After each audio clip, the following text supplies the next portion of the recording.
lets out a massive roar and throws everything he's got into a single punch. The entire cliff explodes. When the dust clears, there's a perfect tunnel carved straight through solid rock. Then he turns to Jin, our protagonist, demanding he show his strength too. But Jin says he already passed the exam and there's no need for him to do that. The blonde dude snaps, calling the MC's entire clan hot trash. Wrong move. Jin takes one slow breath. He's done being polite. Then he steps up to the rock face himself. His hands erupt in flames. He tells the warrior to feel honored because he's about to see the flame-extinguishing divine fist. Boom! He doesn't punch a hole. He destroys the entire cliff. While everyone is frozen in shock, he just waves and walks away. The warrior who challenged him, completely terrified. What nobody in this world knows is that this guy isn't even from here. He's an F-rank hunter from modern-day Korea who fell asleep inside a broken virtual reality pod and woke up in a martial arts world.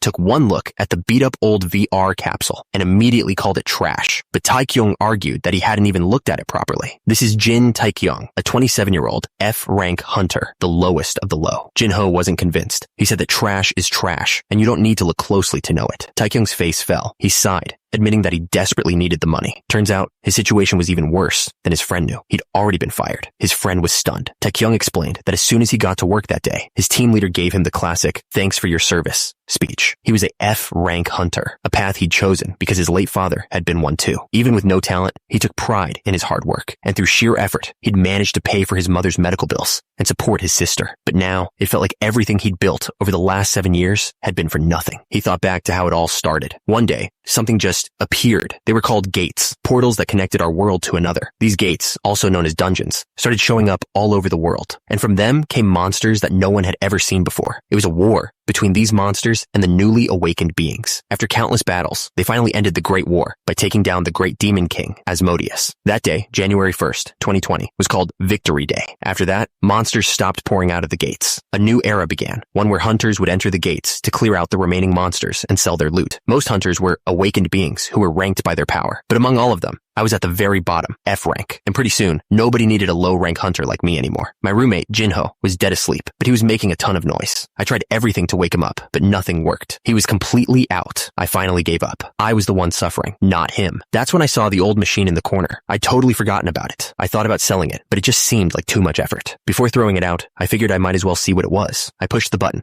and the whole thing just opened up. Inside, there was a piece of paper. It looked like a user's manual. It didn't make any sense. Why would someone leave a manual inside a piece of junk they were throwing away? He looked at the production date on the manual. It said January 1st, 2020. That was Victory Day, the same day the Great War finally ended. He figured it had to be a mistake. No one would be making a game machine while a war was going on. But then, he read the warning. It said you couldn't log out of the game, and if you died inside, you would die for real. He just sat there, staring at the page. He didn't know what to think. He tossed the manual aside. He was too tired to care, and just wanted to sleep. He tried to get comfortable, but it was no use. And all the while, the snoring just got louder and louder. It was impossible to ignore. He was absolutely furious. He couldn't take it anymore. He looked over at the capsule. That's when he got an idea, wondering if the thing was soundproof. So, he climbed inside and pulled the helmet down over his eyes. He was surprised. It was completely silent. He couldn't hear the snoring at all anymore. The capsule was actually pretty comfortable. With the noise finally gone, his mind started to wander. He let out a sigh, wondering what he was going to do now. Since he wasn't in a guild anymore, he'd have to line up at the commission office every morning just to find work. They treated guildless hunters like dirt and took a huge cut of the money, but he was willing to do it. As long as his mom and sister could live safely in a good apartment, he didn't care what he had to go through. Still, he worried about how he'd pay the rent from now on. He wished his father was still around to tell him what to do. He thought about his dad, hoping he'd understand that he'd done everything he possibly could for the family. He was just so tired. As his eyes closed, he hoped a good night's sleep would make things a little better. And then, as he slept, the capsule lit up. Something was happening. A message appeared inside the helmet, trying to recognize him. It said he was an unidentified player and asked if he wanted to register, but he was fast asleep, so he didn't answer. The system just decided for him and started loading automatically. When it finished, it created a player profile. The system registered him under the name Kim Tae-kyung. Then, it asked if he wanted to enter the world of Muram. He was still completely out, not even hearing it. Once again, the machine made the choice for him. A final message appeared on the screen, wishing him success and good luck. A cold wind blew in from somewhere, rustling the curtains. The chill was enough to slowly wake Taekyung up. Still half asleep, he figured his roommate Jinho must have left the window open again and cursed him under his breath. That's when his eyes shot open. He wasn't in his tiny, cramped room. He was in a huge bed, under a red blanket, and there was a woman sleeping right next to him. He shot up, completely stunned. None of this made any sense. His heart pounded as he stared down at the stranger beside him. The woman stirred, murmuring something in her sleep about being cold. He scrambled away from her, his mind racing. He had no idea where he was or what was happening. He looked around the room, completely lost. He remembered drinking with his friend Jinho, but this place was definitely not his home. He figured the only way to get answers was to ask the woman next to him. He reached out and gently poked her shoulder. She stirred and sat up, rubbing her eyes. He tried to ask where they were, but for a second, he was a little distracted. She looked at him and said something, but he didn't understand a word of it. They just stared at each other in an awkward silence. He tried again, thinking maybe she'd said her name, but as she kept repeating the same sound, he started to wonder if she was speaking Chinese. He scratched his head in frustration. There was no way to talk to her. That's when a clear ding sound echoed in his head. Suddenly, a blue screen just appeared in front of his face, like something out of a video game. The system was asking if he wanted to read his unread messages. He completely lost it, screaming about what the hell was going on. In his panic, his fist flew forward and slammed right into the yes button. The system windows explained everything. Since he didn't answer in time, a character was chosen for him. His new name was Jin Taekyung, and he was now in a world called Murim. Another window asked if he wanted a translation package installed. He just stared, completely stunned. Words like character, Murim, and login made no sense to him. Before he could even react, another message popped up, and the translation package was installed. He yelled for it to wait, trying to stop whatever was happening, but it was too late. The woman next to him asked if he was okay, calling him Master Jin. He whipped his head around to look at her. He had understood every single word she said. His mind just went blank. None of this was real. It couldn't be. Turns out, he was about to find out just how real it was. He needed to see for himself. He reached for a mirror, trying to make sense of everything that was happening. The face staring back at him wasn't his. The only thing he could think of was that he was somehow trapped inside a video game. He was still trying to process it all when another message appeared. He couldn't remember ever turning on a game, let alone logging in.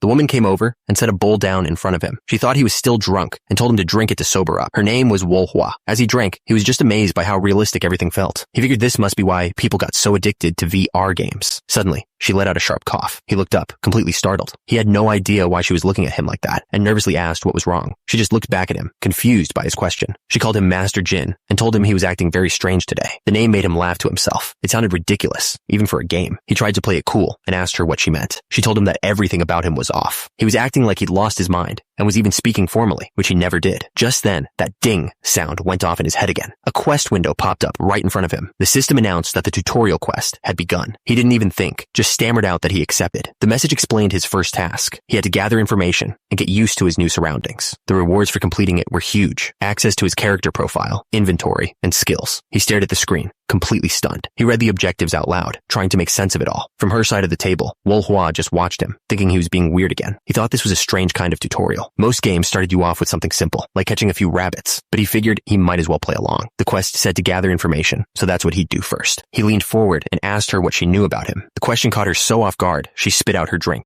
She looked nervous, saying that he was exactly like the rumors she'd heard. Rumors. He needed to know what people were saying about this character he was playing. Wolhua told him he must already know them and admitted it was uncomfortable for her to say them out loud. He didn't care. He leaned in close and insisted she tell him everything. His intense, almost crazy expression was clearly freaking her out. She just stared back, completely scared. He laughed loudly, trying to act like it was no big deal. He told her he was just curious and that the rumors were so old they didn't bother him anymore. She didn't look like she believed him for a second, but she agreed to tell him what she knew. And just like that, he started to piece together who he was in this world. First, he found out where he was. A city called Taiyuan. The building itself was a brothel known as the Crimson Flower. The woman he'd been talking to, Wolhua, was a high-ranking hostess there. As for himself, he learned his name was Jin Taekyung. He was 20 years old and the youngest son of the Jin family. And the Jin family wasn't just anybody. They were a famous and respected clan that basically represented the entire province. They were known for protecting the people, fighting off bandits, and giving out food during hard times. They were seen as heroes. As Wolhua finished explaining, a couple of dings echoed in his head. Another blue screen popped up. The system told him that because he'd learned about the Jin family, he had earned the title Son of a Noble. He couldn't believe it. His character was from a rich and powerful family. But then he remembered what Wolhua had said about them having issues. He looked at her and asked what kind of issues she was talking about. She explained that another group, the Mount Hang Sword Sect, was trying to take over their family's leadership position in the province. But that was just the outside problem. She paused for a moment before talking about the issues inside the family. She leaned in close and whispered that the real problem was the third son of the Jin family, a total troublemaker. Taekyung just nodded along, completely clueless. He crossed his arms and complained that there are always guys like that, no matter where you go. He was still thinking about what she'd said, a troublemaker in a rich family. It made sense. But then, a thought started to creep into his mind. His eyes shot open as he started to put it all together. He suddenly needed to know, how many sons did the Jin family have? The answer was 3. And just like that, everything clicked into place. The troublemaker, the shame of the family, that was him. A ding echoed in his head. The system awarded him a new title, the shame of the family. Another message followed, confirming he had finished the gather information part of his quest. He just sat there, there, completely stunned. Wolhua watched him, probably wondering what was wrong. After a moment, he shook it off. He decided it didn't matter if he was the shame of the family. This was just a game, and all he had to do was complete his quests. He got all fired up, ready for the next step. But then he stopped, remembering he wasn't alone. Wolhua sighed, rubbing her forehead. She told him he was acting like a crazed idiot again, and suggested maybe it was time for a break.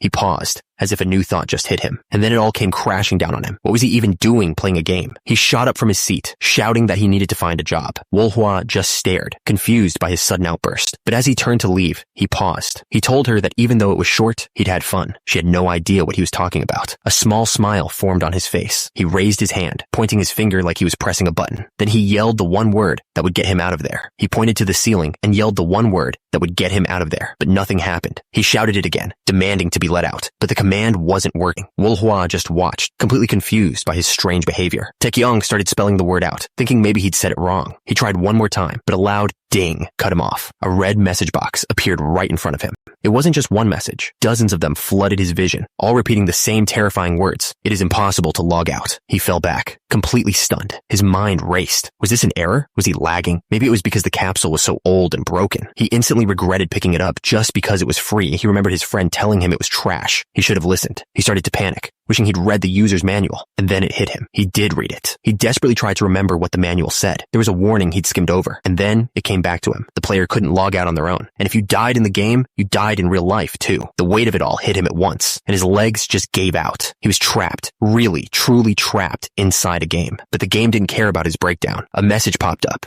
telling him he'd completed the first part of the tutorial. He now had access to his character profile, inventory, and skills. Looking at the quest rewards, only one thought crossed his mind. He was in serious trouble. Carriage rattled along a lonely, rocky path. Inside, Jin Taekyung stared out the window, lost in thought. For the past 3 days, he had tried everything he could think of to escape, but the result was always the same. The system just told him it was impossible to log out. He was trapped in a martial arts VR game called Muram. The rules were simple and terrifying. You weren't allowed to log out, and if you died in the game, you died for real. At first, he just waited, hoping someone in the real world would find him and pull him out. But as time passed, he realized no one was coming. He was on his own. But then he remembered a specific line in the user's manual. It said a player couldn't log out of their own free will. That small detail meant there might be another way out if he could just meet the right conditions. After 3 days of misery, he finally had a plan. He would stop trying to escape and start playing the game. He decided to focus on completing as many quests as possible to level up. To do that, he needed a safe place where he wouldn't be in constant danger, a place where he could get help from others, and he knew exactly where to go. He took a deep breath, trying to calm himself down. He decided that if he just focused, he could beat this game and get back home. With his mind made up, he didn't waste a second. He immediately called out to open the quest menu.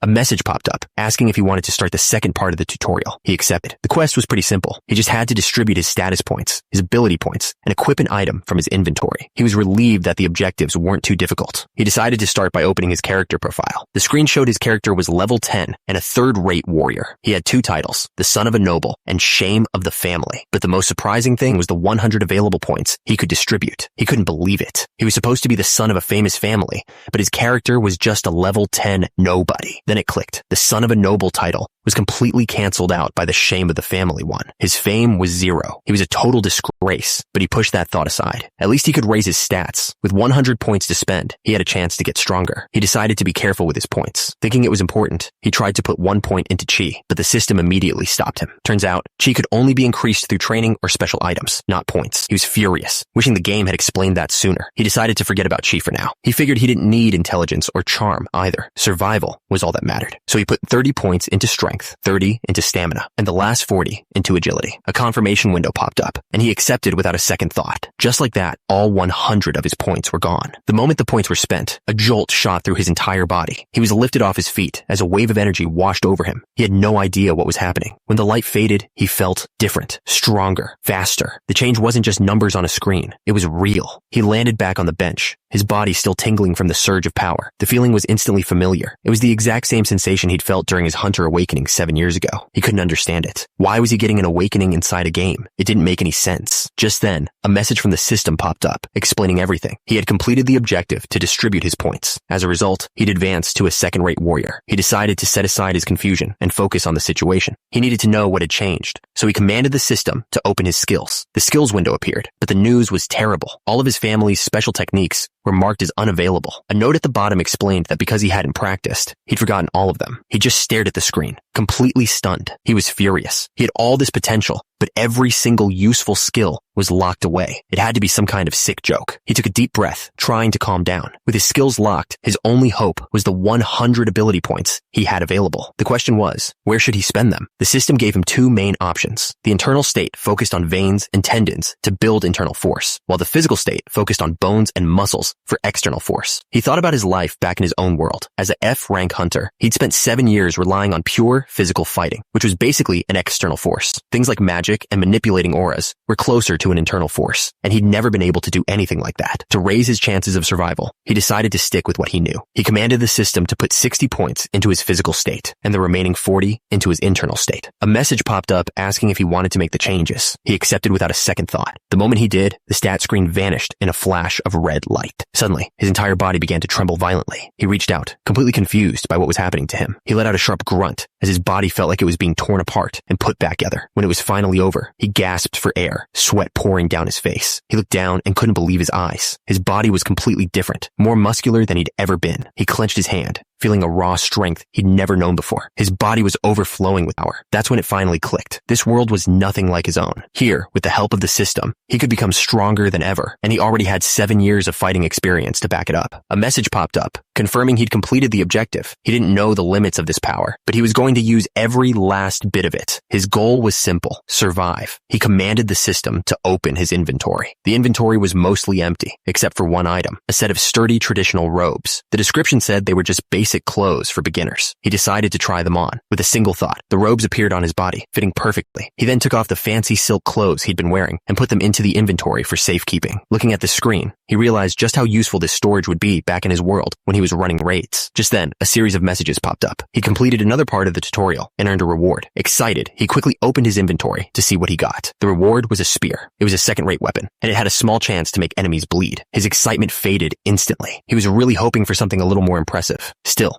a weapon was a weapon. He sighed and equipped the spear. He was still getting a feel for the new spear when another system window popped up with a loud ding. The message was short and simple. The third part of the tutorial was starting, and he needed to be prepared. He wondered what he was supposed to be prepared for. Just then, a voice called out, addressing him as Master Jin. Taekyung answered nervously, still not used to being called that. An older man appeared, explaining that they had a small issue. Peeking out from the room, Taekyung asked what he meant. Before the man could answer, another quest window appeared. It was the third part of the tutorial, and his mission was to eliminate a group of bandits. The most terrifying part was at the bottom. If he failed, the penalty was death. The older man pointed outside. Turns out, the small issue was a whole group of armed bandits, and they were standing right on his doorstep. The leader of these bandits was a man named Jang Sam. He'd spent his whole life around the 5 Great Mountains. Around the age of 20, he gathered a group of thugs and started robbing anyone who passed through his territory. He worked day and night, building a reputation so fierce that people started calling him Jang Sam of 1,000 strength. On this particular morning, he took his men out on patrol like any other day, but for some reason, they wandered further than usual, leaving the mountains behind. That's when one of his men spotted a carriage, telling his boss it looked like they were loaded with money. A greedy smile spread across Jang Sam's face. He thought luck was on his side. He stormed forward and demanded they hand over everything they had. Back inside, the older man calmly assessed the situation.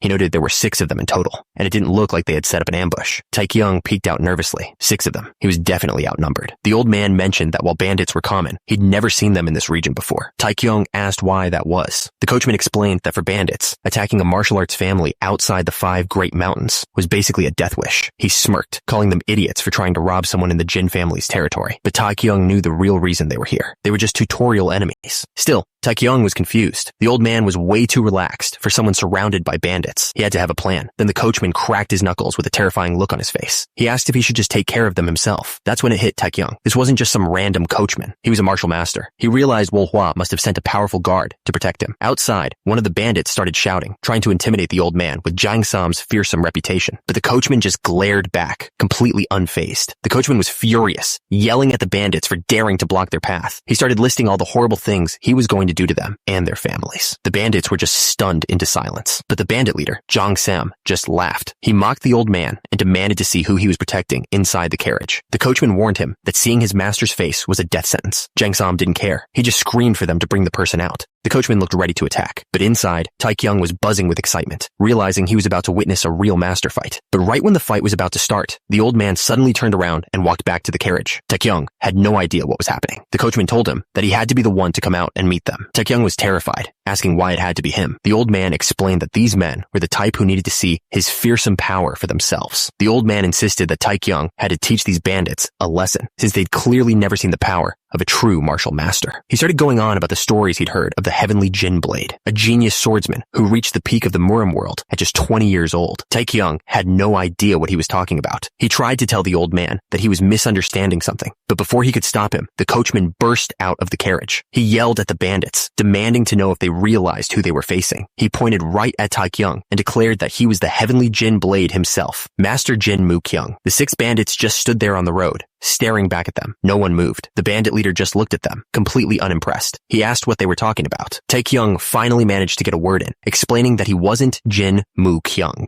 He was Jin Taekyung. The coachman's face fell. He asked in disgust if he meant the useless third son. Taekyung admitted it. He was the useless third son. The coachman started foaming at the mouth, his mind completely broken by the news. Then, the old man just collapsed, out cold. Taekyung felt like an idiot for ever thinking the guy was some kind of master. The bandits roared with laughter. They couldn't believe how pathetic this whole situation was. The leader stepped forward, his axe resting on his shoulder. He told Taekyung he'd let him live, but only if he obeyed them. Taekyung glanced at the quest window. The penalty for failure was death, and there was no option to surrender. He was completely on his own. It was 6 against 1. Taekyung had fought 6 goblins before, but this felt different. The bandit leader didn't seem worried at all, just pointing at the coachman on the ground and telling his man to go check on him. Without any warning, the bandit leader roared and hurled his axe straight at Taekyung's head. Taekyung panicked, throwing his hands up and screaming for a timeout, as if this was some kind of game. The weapon slammed into the dirt, missing him completely. He'd already scrambled back, putting some much-needed space between himself and the bandits. Catching his breath, he thought maybe he should have thrown his own weapon. But as he looked closer at the group, he noticed something. The leader, the one they called 1,000 Strengths, was laughing it off, not worried at all. But the rest of them, they looked scrawny and weak. Honestly, they seemed even less threatening than the goblins he used to fight. That one thought changed everything. A sudden confidence washed over him. He realized he could actually beat them. With his hands in the air, Taekyung stood perfectly still. The bandits looked at him, totally confused by the sudden change. The leader, Jang Sam, started laughing. He thought Taekyung was finally giving up, scared off by his axe throw. But Taekyung just smiled, telling them to keep laughing. Jang Sam started running his mouth, talking about the rumors he'd heard. He knew all about the Jin family's worthless son, a third-rate warrior who was only good at chasing women and giving up. As Taekyung slowly walked towards them, one of the other bandits piped up, comparing him to a beaten dog. He took a steady breath. He was just getting into position. 2 more steps. The whole group roared with laughter, totally oblivious. Jang Sam watched him get closer. Just 1 more step. He planted his foot. He was in range. And then Taekyung stopped. A strange energy started to glow all around him. He could feel the heat building up. He realized it was his chi, his internal energy. He stomped his foot, and the ground cracked under the force. In an instant, he was gone. The bandits looked around, completely confused about where he went. Taekyung didn't give them time to think. He commanded the system to equip his spear. The weapon appeared in his hand instantly. Jang Sam barely had time to raise his axe, but it was too late. Taekyung lunged forward with everything he had. The spear drove straight into Jang Sam's chest. A system message confirmed it was a critical hit, and the bandit was now bleeding out. Jang Sam let out a final, choked cry before he collapsed, completely defeated. A flood of messages appeared. He'd eliminated Jang Sam, leveled up, and gained a ton of points. Best of all, he had unlocked the Jin family's cultivation technique. The other bandits stared in horror. Their leader was gone in a single move. Taekyung stood over the fallen leader's body. He slowly pulled his spear back, the tip covered in blood. Then he turned to the others and asked coldly who was next. The bandits didn't even think about fighting. They immediately dropped to their knees and begged for their lives. More system messages popped up. With the bandits surrendering, the quest was complete. He got a full recovery, a fame boost, and a reward. And just like that, the 4th part of the tutorial was ready to begin. Bandits were begging, but someone else had been watching the whole time. An old man stared, his eyes wide with fear. The surviving bandits were completely broken. They were beaten, brutal, and terrified. They knew they stood no chance. The old man finally spoke, his voice shaking. He asked Taekyung if he was really the one who did all this. Taekyung calmly confirmed that he had. The old man looked at the tied-up bandits, then back at Taekyung, still struggling to believe it. He started to ask another question. He asked if Taekyung was secretly his brother, the famous Jin Moo-kyung. That question hit a nerve. Taekyung completely lost it. He screamed that he was Jin Taekyung and told the old man to just get ready to leave. The man stammered a quick apology, completely shaken. The whole experience felt unreal, like time itself was being twisted. It reminded him of a conversation he'd had not long ago. Back in the real world, he was eating with his friend Jinho. Taekyung mentioned that he'd heard VR games could make time go slower. He wondered why a technology that powerful was only used for games. It seemed like it could be useful for so many other things. Jinho just sighed, thinking Taekyung was talking nonsense again. He took a long drink and told Taekyung he sounded like an idiot who thought you could use VR games to study for university exams. Jinho said he'd only explain it once. He got serious and explained the truth. VR games don't actually make time go slower. They just make you feel like it is. Basically, how long you feel you're playing is based on how much data your brain can handle. If you force more data in, time feels slower, but your brain can't hold all of it. Once you log out, most of that extra information just disappears. Jinho finished his point. That's why, he said, there's no real difference between studying in real life and trying to do it inside a VR game. He explained that since the method puts a lot of stress on the brain, most games use a standard time difference, 1 hour of information for every 3 hours played. Taekyung immediately asked if it was possible to have an even higher difference. Jinho let out a huge yawn. He said that better technology could create a bigger difference, but the equipment was so expensive that most people could never afford it. Taekyung wanted to know just how expensive, but Jinho was already done talking. He said he didn't know and was going to sleep, telling Taekyung to go back to his own room. Back in the Murim world, the memory faded. That conversation suddenly felt very important. He realized he'd already spent 3 full days inside this game. If what Jinho said was right, his friend should be awake by now. He wondered what was going on. Then, a thought hit him like a punch. What if his capsule wasn't standard at all? What if it had an insanely high time difference? He almost dismissed the idea. The capsule he'd found looked like total junk, but then he thought about how real everything felt, how amazing the world looked. It was possible it was actually some kind of super advanced technology. He stood there, trying to wrap his head around what it all meant. Finally, he just yelled. The uncertainty was too much, but he knew he couldn't just stand around worrying. He decided to focus on what he could control and opened his skill menu. The system showed him his current status. He was a level 11 and had 10 points to spend, but there was a problem. It said he'd forgotten all his techniques from lack of practice. He was still blown away that this was all real. He decided to hold off on spending his points and check the descriptions of his skills first. He looked at the Jin family's spear technique. It was a first-rate skill, but the description said he couldn't use it. He'd forgotten the ancient verses needed to activate it. He looked over his other skills. He'd never used the spear or footwork techniques before. Then he saw his cultivation technique. The rank was peak. He realized the Jin family's cultivation technique was actually really good. Just as he was trying to figure out his new skills, another notification popped up. It was the final part of the tutorial. The objective was to control his chi. The reward was a new skill called Chi Sense, but the penalty for failing was, once again, death. He was furious. He couldn't believe another quest had his life on the line. He started thinking, maybe if he just waited, his friend Jinho could get him out of this thing. Risking his life for some game items just wasn't worth it. He made his decision. He wasn't going to do it, but the system immediately shut him down. It told him declining a tutorial quest wasn't an option. He started to panic, trying to decline over and over, but when he looked back at the screen, the decline button was gone. Now there were just 2 buttons, and both of them said accept. Before he could do anything else, the system just accepted the quest for him. He was completely trapped. The system announced the final part of the tutorial was beginning. It was a quest to control his chi, and because it was his first time, it offered him a helper. A prompt appeared, asking if he wanted to move to the helper's location. He immediately tried to decline,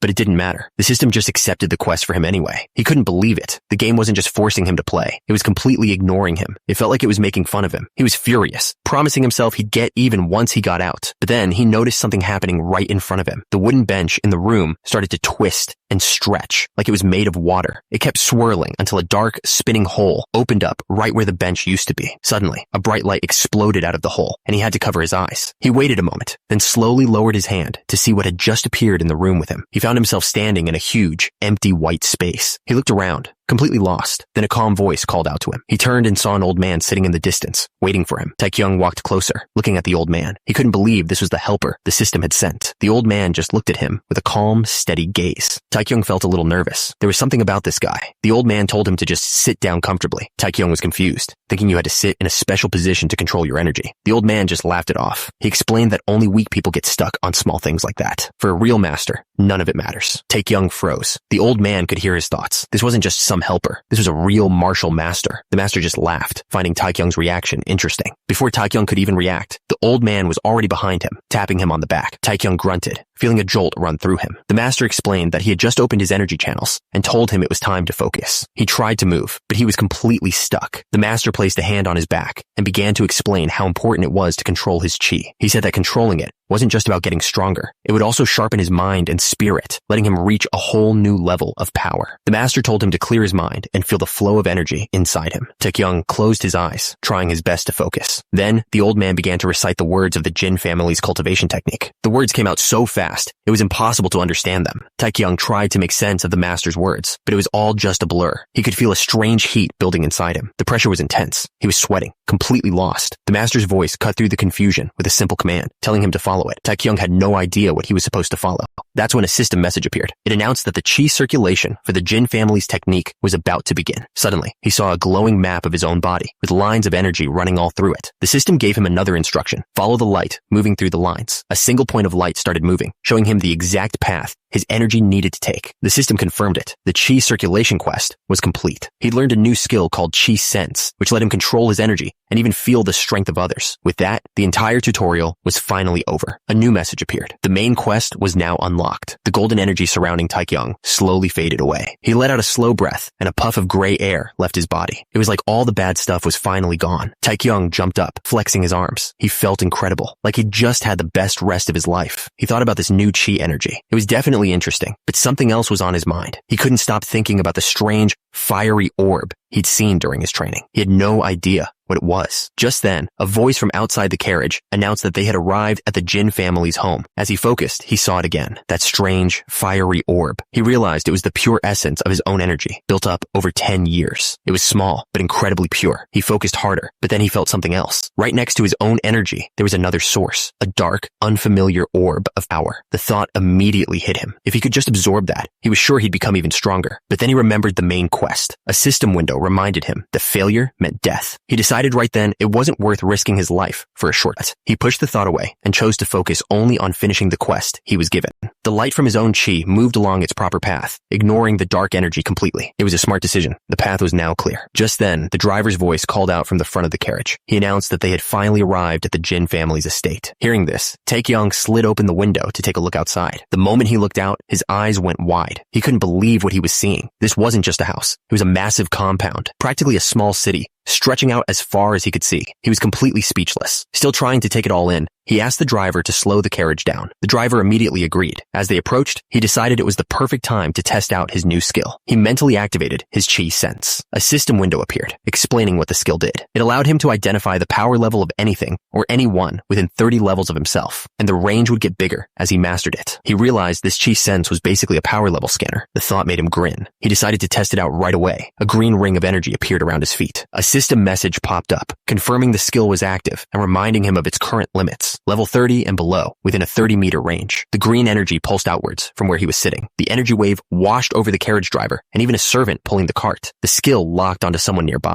A window appeared above the person's head. It identified him as Wang Hawi, level 4. The system confirmed there was a success. He was thrilled. He realized this new skill was going to be incredibly useful for him. Feeling lucky for once, he decided to open his quest menu. A glowing green window appeared right in front of him. He stared at it, confused. It was a main quest called Log Out. The system told him it was time to prepare to leave Morum, but he had to become stronger first. To log out, he had to achieve 3 things. Reach the realm of a first-rate warrior, get to level 31, and gain 500 fame. His eyes shot wide open. He finally had a way out. He threw his hands in the air, screaming with joy. He could finally get out of this place. He started laughing like crazy. He realized this whole time it was just a game. He'd been worried for nothing. His expression turned serious. He knew exactly what he had to do. If he used his combat experience and the game system, logging out was only a matter of time. He was already thinking about what he'd do when he got out of this game. But his thoughts were cut short when a loud voice ordered the carriage to halt. The carriage pulled to a stop right in front of the main gate. A man stepped forward, introducing himself as Hayuk Mujin, the captain of the gatekeepers. He formally demanded to know who they were and what their business was. The old man driving the carriage smiled and casually told the captain they were from the Crimson Flower. The captain's expression hardened. He recognized the name. The Crimson Flower was a well-known brothel. One of the guards immediately questioned him, wanting to know what business people from a brothel could possibly have at the Jin family estate. The driver stammered, unsure how to respond. Just then, a loud, deliberate cough came from inside the carriage, catching the captain's attention. Taekyung peeked out, expecting to be recognized. The captain's eyes narrowed, and it looked like he was finally figuring out who was inside. The captain waved the driver off, telling his men to keep up the good work. But then, he glared right at Taekyung and ordered him to get out. Taekyung was confused, asking if the captain was talking to him. Hyuk Mujin shot back, asking if he looked like he was talking to the air. This completely threw Taekyung off. He couldn't figure out why the captain was acting this way. Did he really not know who he was? He tried to clear things up with a friendly smile, explaining that he lived here. Before he could finish, the captain cut him off. He knew exactly who Taekyung was, the Jin family's 3rd young master. Taekyung just smiled, waiting to see what would happen next. The captain said he was fully aware of his identity, but that didn't matter. He still had to get out of the carriage and follow standard procedure. Taekyung was completely stunned. He had no idea what was going on. The guards just stared at him, their faces like stone. They weren't backing down. With no other choice, Taekyung stepped out of the carriage. He knew something was seriously wrong here. One of the guards unrolled a scroll and held up a brush. He demanded Taekyung's name. This was unbelievable. They were treating him like a criminal. Annoyed, he told the guard his name was Jin Taekyung. The guard kept going, asking for his family, his age, and his martial arts level. Taekyung answered every question. The captain must have noticed his attitude. He told Taekyung to drop the pride and just answer honestly. Taekyung almost laughed. Be honest? How could he explain that he became a second-rate warrior? By putting points into a stat sheet? He decided it was better to just stay quiet. The captain decided to move on, asking where Taekyung had been for the past few days. Taekyung told him the truth. He was at the Crimson Flower. The captain just laughed. He leaned in and mocked him for wasting days at an expensive brothel, sarcastically asking how much money he must have spent. Then his tone turned nasty. He accused Taekyung of stealing from the family's funds to pay for it all. The word again hit Taekyung hard. This wasn't a new accusation. Another guard chimed in, asking why he was so upset. He said everyone knew the young master was always doing things like that. It all started to sink in. He wasn't just some troublemaker. He was the shame of the entire family. The thought was infuriating. The captain wasn't finished. He leaned in close and said that even though he was just a gatekeeper, he was going to give him some advice. He told him to stop dragging the family's honor through the dirt. He told him to at least try and live like a proper human being. After saying his piece, the captain turned away and told the other guards to let Taekyung pass. But those last words stuck with Taekyung. Live like a proper human being. He knew this was just a game, but he could feel real anger starting to build up inside him. He was done being talked down to. He shouted at the captain to stop right there. The captain looked back over his shoulder, confused by the sudden outburst. Without another word, Taekyung lunged forward, his fist pulled back, yelling that the captain was a dead man. Meanwhile, in another room, a man was bowing deeply before Jin Wik-young, the eldest brother. Wik-young stood with his arms crossed and simply told him to speak. The man started to explain nervously. He said he had a subordinate who was very skilled and loyal, but also arrogant. Wik-young cut him off, telling him to get to the point. So, the man just came out with it. He admitted that his subordinate had gotten into a fight with the third young master, Taekyung. Wik-young didn't seem surprised at all. He calmly asked what happened to his youngest brother. The man explained that Taekyung had been taken to the infirmary. He was unconscious and covered in bruises. The room fell silent. Wik-young was surrounded by piles of work, the duties of the family's eldest son. He didn't say anything for a moment, just taking it all in. The man suddenly dropped to the floor, begging for forgiveness. He insisted it was all his fault and said he was ready for any punishment. But Wik-young wasn't interested in punishment. He asked to see the man's subordinate, the one who fought his brother. The man hesitated, then explained that his subordinate was also injured and needed medical help. Wik-young asked if he was being treated. The man confirmed it, adding that the guard was also in the infirmary, apparently with a cracked bone. Wik-young listened to the explanation and simply told the man to leave. Once the captain was gone, Wik-young's attendant stood there silently. Then, Wik-young's voice suddenly boomed through the room, shouting for his attendant, Wai Peng. The attendant answered immediately, his face full of concern. Wik-young stood up, his mind made up. He announced that he was going out for a bit. Back in the real world, Taekyung thought about what had just happened in the game. He remembered standing off against the guard, completely losing his temper. He let out a yell and charged forward. He swung with all his might, but the guard easily stepped out of the way. The guard just smiled, admitting that Taekyung was a little better than he thought. He told Taekyung that if he was a real martial artist, he should learn to fight properly, instead of just throwing his fists around. The guard added that just looking at him was making him angry. Taekyung had heard enough. He screamed at the guard to shut his mouth. The guard didn't even hesitate. He just hit him hard. The guard didn't hold back. He just laid into Taekyung, punch after punch. Back in his room, Taekyung realized he'd gotten cocky. He thought he was strong after taking down that one guy. Turns out, he was completely wrong. At this rate, he wasn't going to log out. He was going to get taken out for good. Even as the guard held him down, Taekyung was still fighting back, yelling at him to let go. But he did remember one thing that gave him a little satisfaction. He had managed to land one clean hit right on the guard's jaw. The punch clearly hurt him. It made Taekyung wonder just how strong this guy, Hyuk-moo Jin, really was. Then the system showed him. The guard was level 20. Taekyung was furious at the huge difference in power. He sighed. It was a hard lesson, but he got the message. He needed to stop running his mouth and just focus on getting stronger. The first thing he saw was a message from the system. He had woken up. He groaned as he sat up. His whole body was wrapped in bandages, and an older man was standing nearby. The man asked if he was awake. Taekyung looked around, confused, and asked where he was. The man explained this was the medicine hall, and that he'd been out for an hour. He was in an infirmary. The words echoed in his head. He'd been unconscious for an entire hour. The realization finally hit him. He shot up in bed, yelling in disbelief, and a sharp pain went right through him. He doubled over, clutching his side. The doctor just told him he had bruises everywhere, so of course it was going to hurt. He advised Taekyung not to do anything unnecessary, and to just get as much rest as he could. Then the man left, leaving Taekyung alone in the quiet room. Alone in the room, Taekyung decided to check his stats. The system showed he was only level 11, and his titles were just as bad. Son of a noble and shame of the family. He had 10 points left to spend. He was angry about how weak he was. Without hesitating, he dumped all 10 points into stamina. Manga. He replayed the fight in his head. Maybe if he'd used those points sooner, things would have been different. But he knew that wasn't true. His movements were clumsy. Stats wouldn't have mattered. To beat someone like that guard, he needed to learn real martial arts. He got up, still covered in bandages, and started practicing right there in the room. He was so focused that he didn't hear the door slide open behind him. It was his eldest brother, Jin Wik-young. He looked down at Taekyung's bruised body and said he looked like a complete mess. Taekyung looked up from the bed, completely confused. His older brother, Jin Wik-young, was standing there with a man who looked like a doctor. Wik-young's voice cut through the silence, asking the doctor about his condition. Taekyung sat up, his mind racing. He had no idea who this monster of a man was. He quickly activated his chi sense skill, trying to get a read on him. The doctor explained that Taekyung was just covered in bruises and would be fine. But that wasn't what Wik-young wanted to hear. He exploded with anger, yelling that it was a shame his brother's legs weren't shattered. The system couldn't even read his level.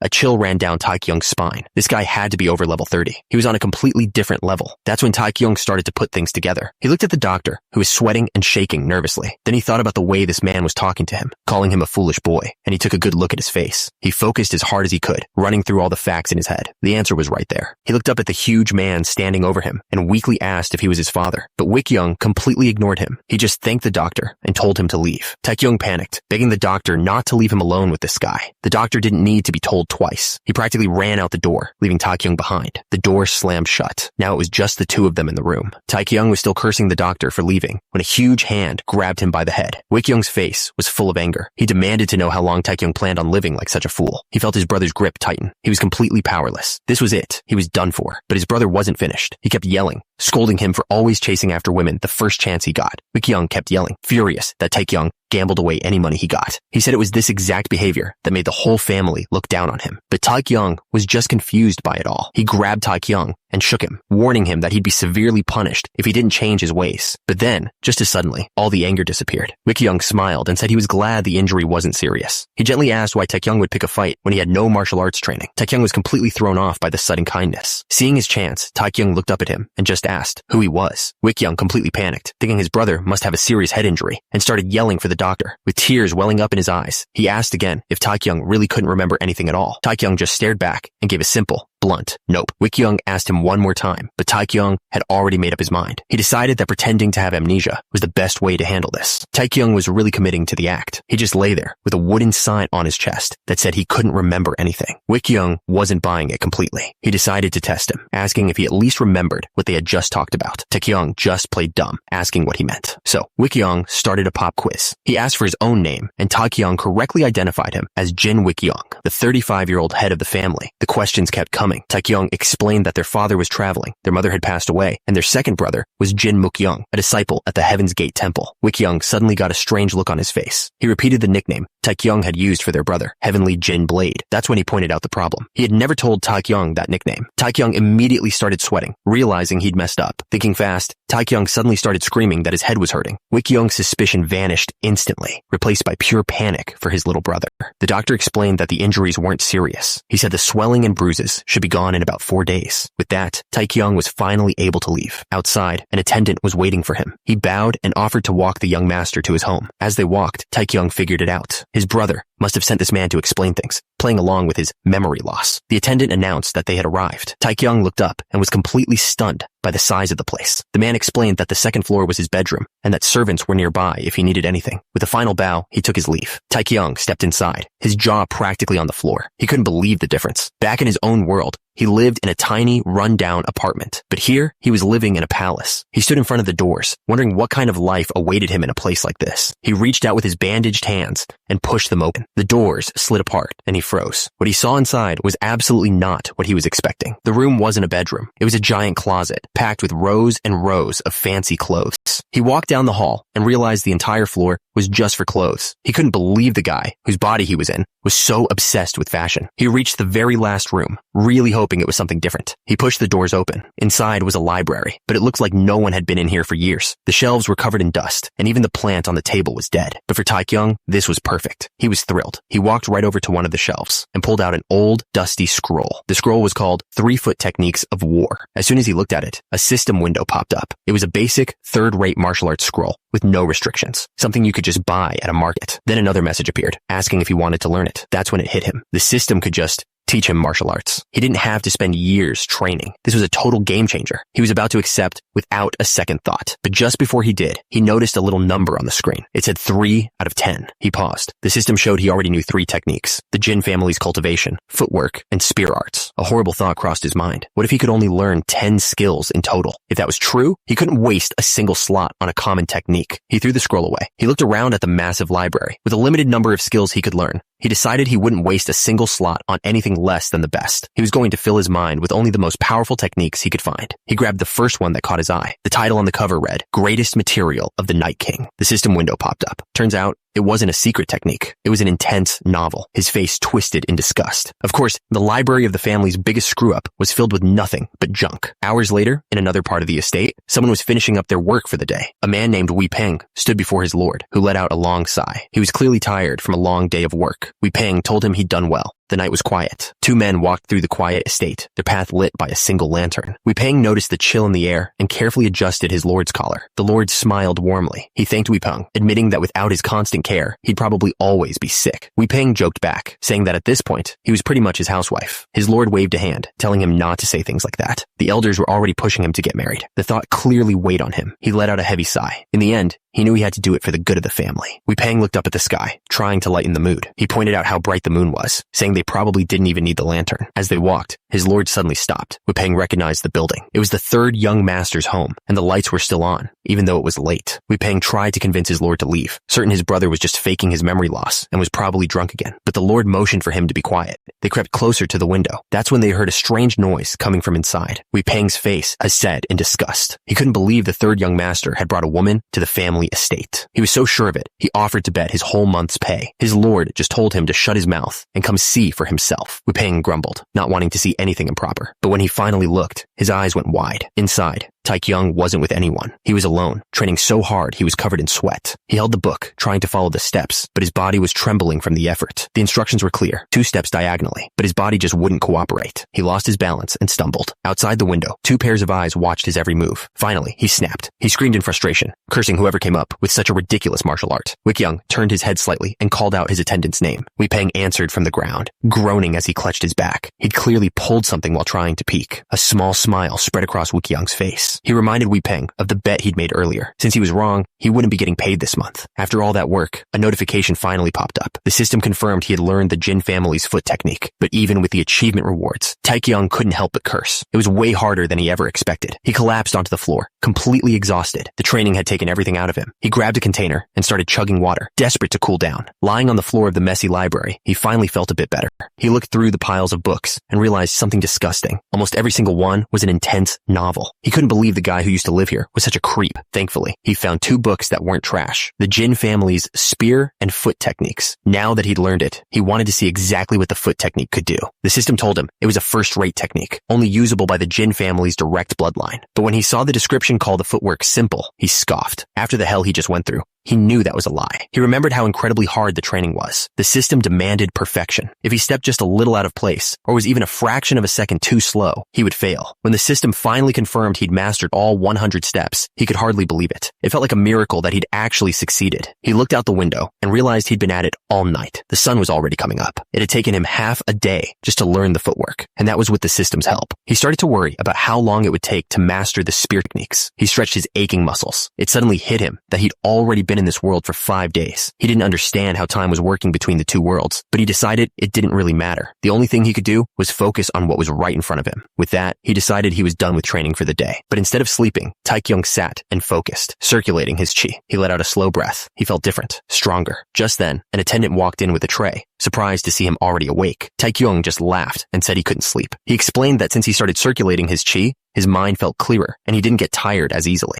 The attendant warned him to get plenty of rest so his wounds wouldn't get worse, but Taekyung told him that most of the pain was already gone. Taekyung started to ask a question, but the attendant interrupted, flustered. He insisted that the young master didn't need to speak so formally to a simple servant like him. Taekyung grinned, realizing his mistake. He agreed, and then tried to ask his question again. Taekyung asked for a spare room to train in. The attendant started sweating, looking flustered by the sudden request. He just stood there, hands clasped nervously, as Taekyung tried to explain. He decided to just talk how he normally would. The world felt so real. It was just too weird to speak informally to an older man. The attendant just bowed his head and agreed to do as the young master wished. He then asked what he needed. did. Elsewhere, a family elder finished reading an official order from a scroll. He thanked the messenger and sent him away. A man with long red hair stood in a training hall with his arms crossed. He did not look happy about the news. But another man was thrilled. He threw his papers into the air, shouting that he was taking the day off. Before the papers could even fall, the red-haired man snatched them out of the air. He furiously demanded to know who gave the order. The attendant, Wei Peng, slammed his hands down on the desk. He yelled that if the elders heard about this, it would just cause more trouble. But Wick Young just grinned. He explained that his youngest brother was finally trying to learn martial arts, so how could he possibly focus on work? Wei Peng tried to bring him back to reality, reminding him that the ongoing issues with the elders were far more important. Wick Young's smile vanished. The two of them just stared at each other in silence. Finally, Wick Young threw a scroll in frustration. He cursed the old men, complaining about how annoying they were. Wei Peng respectfully asked if he could say something. Wick Young immediately covered his face and refused, saying he didn't want to hear it. But Wei Peng wasn't taking no for an answer. He reminded his lord that this was the 5th time his brother had stolen money from the family's funds, and that wasn't even counting his other crimes. He laid out the hard truth. According to family law, his brother should have been dealt with long ago. He explained that while Wick Young saw a lovable younger brother, everyone else in the family just saw someone they hated. Wick Young's expression hardened. He angrily asked Wei Peng if he had a problem with his younger brother. Wei Peng insisted he was just frustrated. He explained that all the trouble the third young master caused was making Wick Young lose his position to the family elders. Wick Young didn't say anything. He just listened. He wasn't finished. He added that the elders were fully aware that his brother was still getting an allowance, which he used to cause even more trouble. That was the final straw. Wick Young slammed his fist down, shattering the table. He was furious at the elders for using his brother against him. Wei Peng let out a long sigh. He said that was all he had to say, and that it was time to let a man be treated like a man. The room fell silent. The two of them stood far apart, the weight of the decision hanging in the air. Finally, Wick Young spoke, his back still turned. He said this would be the last chance. Wei Peng tried to get him to wait, reminding Wick Young of what he'd said before. He argued that because his brother lost his memories, he's become a completely different person. He asked Wick Young if he couldn't see the difference for himself. Wick Young had to agree. His brother was acting completely different, even learning martial arts, which was something he'd never done before. And that's when an idea hit him. He called out to Wei Peng, who quickly answered. A smirk spread across Wick Young's face. He told Wei Peng he had a plan and to give an order in his name. A new day was beginning for the Jin family. An official began to read from a scroll. He announced that someone had broken the 14 sacred laws of the family. The punishment was for Jin Taekyung. He was to be locked away in the cave of training for an unknown amount of time. Taekyung just sat there on the steps and let out a short, hollow laugh. The official then gave the order to tie up the criminal, Jin Taekyung. The guards moved in, but Taekyung just started laughing. It turned into a full-blown, crazy laugh, even as a guard grabbed him and started to tie him up with a rope. But then, the laughter stopped. His expression turned cold. He completely lost it. He screamed that he'd asked for a room to train in, not to be thrown in a jail. The idea of being locked away forever was too much. He yelled, asking if they were all insane. The man in charge tried to calm him down, asking him to just listen for a moment. But Taekyung wasn't having it. He just threw himself on the ground, shouting that he'd train in his own yard instead. The man's expression darkened. He was done being patient. His voice was low and dangerous. He told Taekyung that enough was enough and ordered him to get up. Suddenly, Taekyung froze. A strange pressure washed over him, and he couldn't move. A voice echoed directly inside his head. It told him this was a power called spiritual sense, and that he needed to listen very carefully. Taekyung knew this power was something only true martial masters could use. The voice continued, reminding him that he was being watched by everyone. With his memory loss, he had no idea how much trouble he was actually in. The man explained that his punishment could have been far worse. That's why the lesser family head, his older brother, had stepped in to handle things himself. He then asked Taekyung if he really believed his brother would lock him away forever. Taekyung thought about it and realized the guy was right. His brother would never do something like that. The man finally gave him a real number. At most, he'd be in there for about 7 days. Taekyung immediately tried to bargain, holding up 3 fingers. The man's glare was enough of an answer. He told him to stop complaining. Taekyung got nervous. From the look in the man's eyes, he could tell this guy was sure he could take him down easily. Curious, he decided to use one of his new skills, Chi Sense. A system window popped up, showing the man's stats. His name was Wei Peng, but his level was just a series of question marks. Taekyung realized this guy was on a completely different level of power. Meanwhile, in another part of the estate, a man with long red hair asked for an opinion on the situation. Taekyung's attitude changed in a heartbeat. He gave a shaky, okay sign, and quickly agreed that 7 days sounded perfectly fine. He knew he stood no chance against Wei Peng, and so his punishment began. He was taken deep into the mountains to a place called the Cave of Training. It was basically a prison. with guards posted at the entrance. With his hands tied, Taekyung was forced to kneel on the ground. The men escorting him all bowed low to the person waiting for them. A stern-looking man glared down at him. He spoke, acknowledging that Taekyung had finally arrived. Taekyung nervously greeted the man. It was his older brother, the lesser family head. His brother told him he could no longer ignore his behavior and had sentenced him to solitary confinement. Then he asked if Taekyung had anything to say for himself. Taekyung started to argue, but one harsh look from his brother was enough to silence him. He quickly lowered his head and said he would humbly accept the punishment. His brother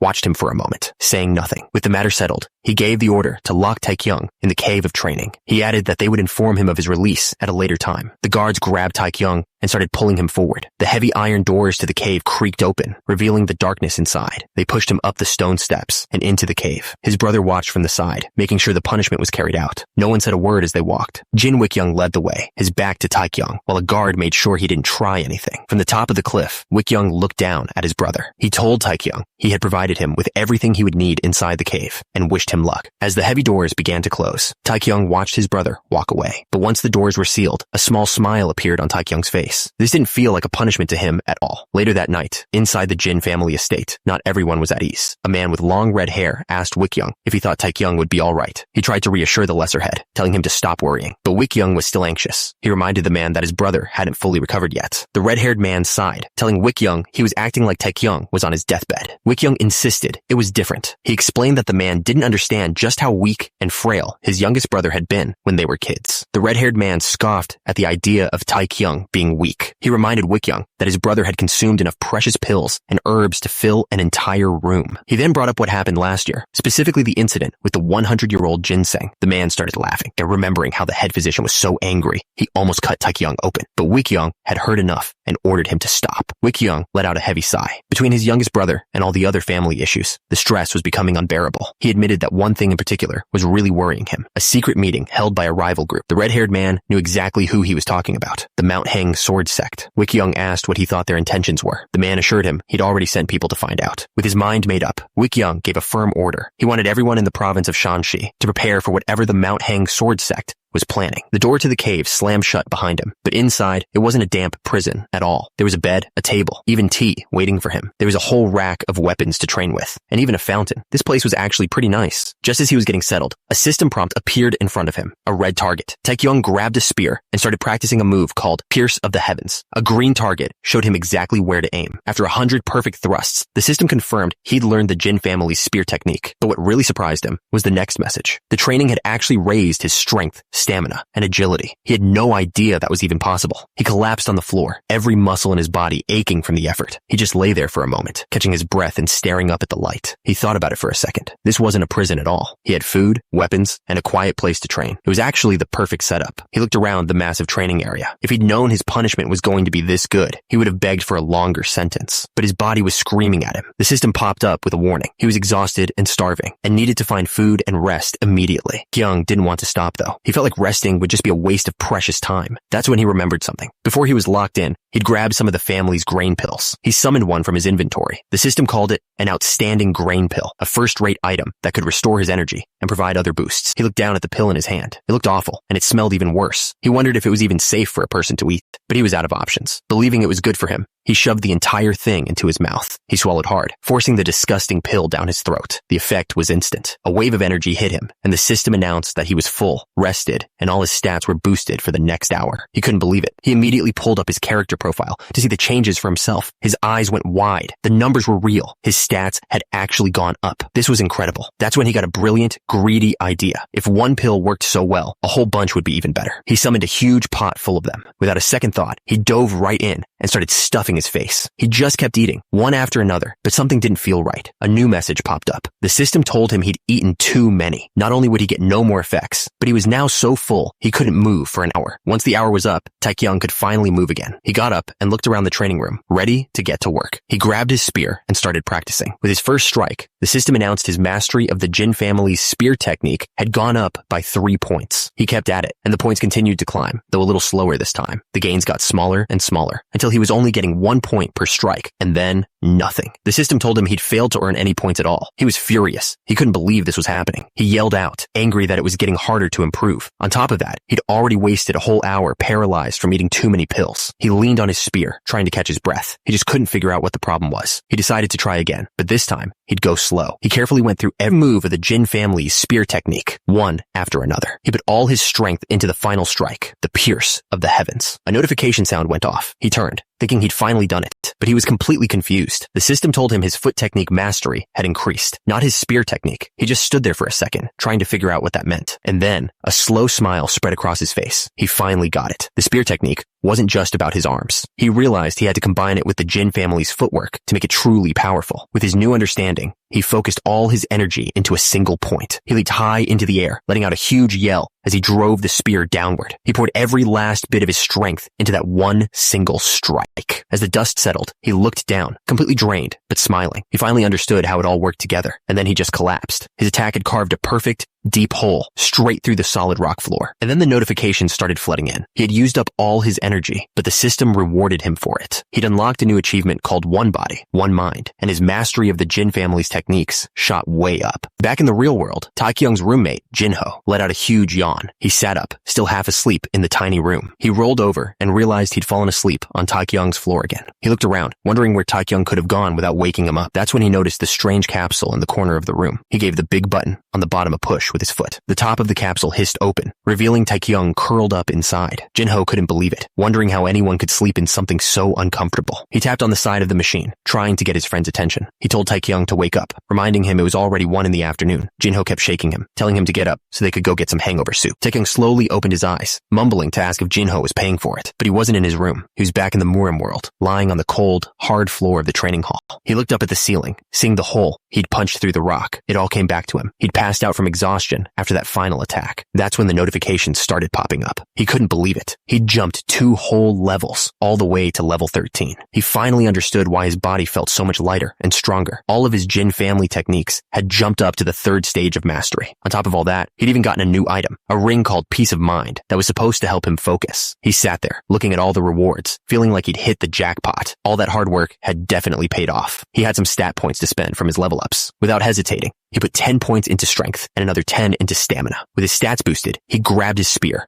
a grin on his face. He decided he was going to get as strong as he possibly could before leaving this training hall. He got right back to it, practicing his spear techniques over and over. He paused for a moment, thinking. A thought crossed his mind. He wondered if, with all his new power, he could finally take down Hyuk Moo Jin. But he quickly shook his head. The level difference was probably still too big. He told himself to stop wasting time and just focus. That's when he heard a familiar sound. A message from the system popped up, announcing a brand new function, training mode. It said he could now summon illusions of people he'd fought before, and right there on the list was Hyuk Moo Jin. And just like that, a perfect copy of Hyuk Moo Jin appeared right in front of him, ready for a fight. Taekyung stared, completely shocked. It was a perfect copy of Hyuk Moo Jin. He couldn't believe how real it looked. He reached out a hand to see if it was solid. His hand went right through it. A message popped up, explaining that not only would he be safe from injury, but he could also change the opponent's level. So, he decided to fight Hyuk Moo Jin at half his strength. The system started loading the data for a level 20 Hyuk Moo Jin. A second message confirmed the illusion would only be able to use half its power. The summoned fighter's eyes snapped open. Taekyung grinned. Even as an illusion, he had the same annoying look in his eyes. The copy of Hyuk Moo Jin just smirked right back at him. The system asked if he was ready to begin. Taekyung didn't need to answer. He just charged. His first strike hit the illusion right in the face, but the copy was fast, easily dodging his next attack. Taekyung kept up the pressure, swinging his spear in a wide arc. He then unleashed a flurry of strikes, trying to overwhelm the illusion, but the copy of Hyuk Moo Jin handled it perfectly, dodging every single thrust. It didn't just dodge, though. The illusion knocked the spear aside with a single, powerful blow.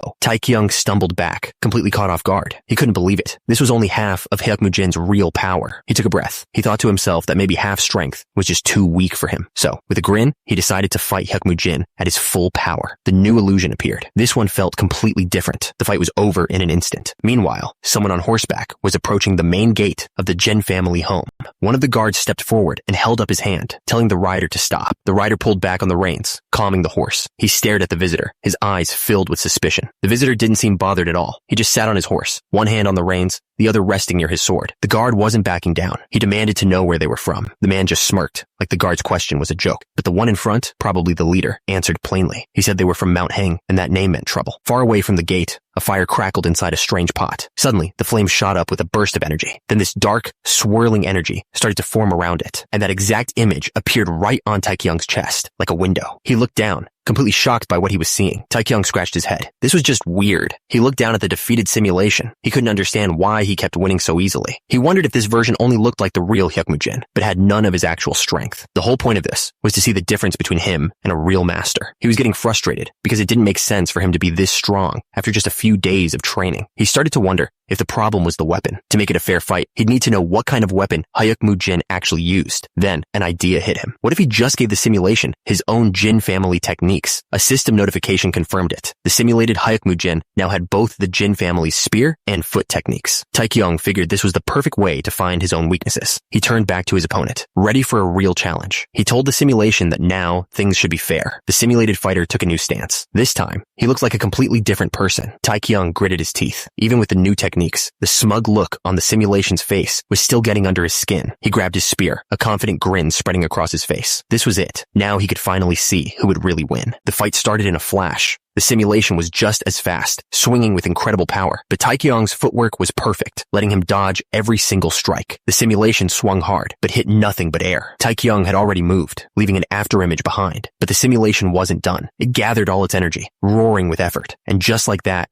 it was over. Taekyung was on the ground, completely defeated. He pushed himself up, breathing hard as the simulation faded away. The training was complete. That's when the notifications popped up. The system told him his spear and foot techniques had both reached the 4th mastery, and on top of that, he had leveled up. He couldn't believe it. He was level 14 now. He immediately asked the system to open his character profile. The system showed his new stats. He was a level 14 second-rate warrior with 10 points to spend. He also had a few titles that both helped and hurt him, like Son of a Noble and Shame of the Family. He couldn't believe how much stronger he'd gotten in just 5 days. Without a second thought, he put all 10 of his new points into agility. With his new speed, he felt unstoppable. He figured he could hunt down powerful guys and hit level 30 in about a week. But getting stronger wasn't just about the levels. His eyes started to tear up as he thought about what it all really meant. He pictured his mom and his sister, Ha Yeon. He promised them he would be back home soon. He was so caught up in the moment, yelling for them to just wait a little longer. That's when he heard the sound of a huge door creaking open behind him. He quickly wiped his tears and turned around, completely confused. Standing in the entrance were 3 men, their faces lit by torches. They didn't look friendly. The man in charge looked down at him and said that 5 days had passed. Taekyung's face lit up. He asked if he was being let out, since he was told it would be 7 days. The guard confirmed he was free to leave, but there was a catch. The guard told him there was somewhere he needed to go right away. Taekyung had no idea what he was talking about. He explained that Taekyung was being taken to the Great Hall of Politics. The lesser family head was waiting for him there, and he wasn't the only one. The main family members would be there, along with disciples from the Mount Heng sword sect. Taekyung's heart sank. He'd heard of the Mount Heng sword sect before, and he knew they weren't friends. A really bad feeling started to creep in. This wasn't a friendly meeting. He tried to stall, asking if he could at least change his clothes first. The guard immediately shut him down. That wasn't allowed. He even tried asking for a bath, just to buy some time. But the guard grabbed his shoulder, stopping him cold. He wasn't going anywhere. The guard's face was dead serious. He told Taekyung he was going to ask him one question, and that he needed to answer it honestly. He demanded to know if Taekyung understood. Sweating, Taekyung just nodded nervously. The guard let out a heavy sigh. Then he asked the question that changed everything. He accused Taekyung of assaulting the young miss of the Mount Heng sword sect. Taekyung's mind went blank. It hit him all at once. This wasn't his mess. He was being blamed for something the original Jin Taekyung must have done.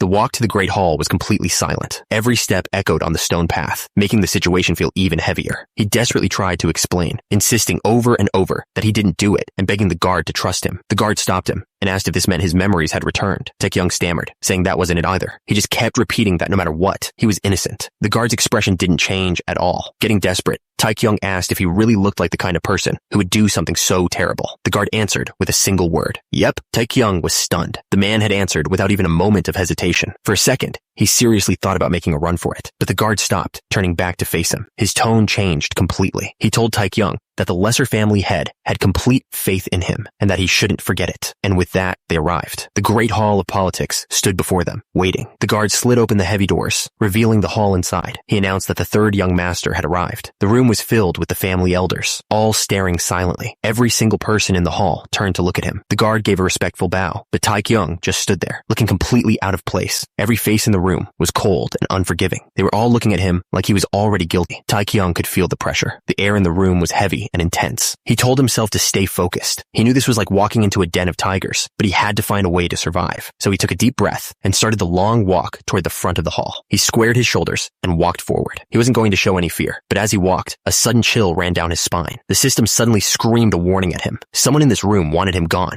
Taekyung leaped back, completely startled. A man stood in front of him, greeting him casually as if nothing happened. Taekyung had no idea who this guy was. The man just smirked, mocking him for not even recognizing a member of his own family. The system identified him. Lee Seo-gun, level 30. He was furious that Taekyung didn't remember him. Taekyung's face went pale. Level 30. This was bad. Really bad. Hey, real quick. My mom said this channel would get 0 subscribers. If you enjoyed this story so far, click subscribe to watch the next part. Lee Seo-gun's voice echoed in the hall. He offered to fill Taekyung in, his tone dripping with sarcasm. He accused Taekyung of visiting another brothel, the Radiant Moon, the night before he went to the Crimson Flower. The elders in the hall muttered in disgust. Taekyung was still trying to process the name, but the man cut him off, warning him not to even think about making excuses. Then he pulled out a thick stack of papers. He yelled that he had written testimonies as evidence. Taekyung stared at the papers, his face filled with panic. His mind was racing. His only plan had been to beg for forgiveness, but he never expected someone to have collected actual evidence. He read the testimonies. One claimed he got drunk and went into someone's room. Another mentioned hearing a scream from the room of a young lady from the Mount Hang sword sect. He was completely trapped. More witness statements placed him at the scene, near the woman's room. He realized what he was being accused of. It was an attack on a woman from an enemy sect, a crime that could start a war. But as Taekyung read the papers, his panic turned into confusion. One testimony mentioned hearing a scream, but another was just about the name of a cat. None of it made any sense. He held up the stack of papers, looking at Lee Seo-gun with disbelief. He asked if this was really all the evidence he had. Lee Seo-gun was furious. He threw the testimonies back at Taekyung, yelling that he should understand how serious this was. But Taekyung shouted right back. He said he was confused because he'd read the papers, and not a single one could be considered real evidence. Lee Seo-gun's face twisted in rage. He accused Taekyung of being a shameless liar trying to talk his way out of it. Taekyung ignored him and turned to the elders. He frantically asked if any of them had actually read the testimonies, begging them to see for themselves. That was the last straw. Lee Seo-gun screamed and shoved the entire stack of papers right into Taekyung's face. Just then, a loud bang echoed through the hall. One of the elders had slammed his fist on the table, startling everyone in the room. After the elder's outburst, the hall went quiet. Taekyung just calmly walked past the papers, scattered all over the floor. Lee Seo-gun was shaking with rage, gritting his teeth so hard it looked like they would break.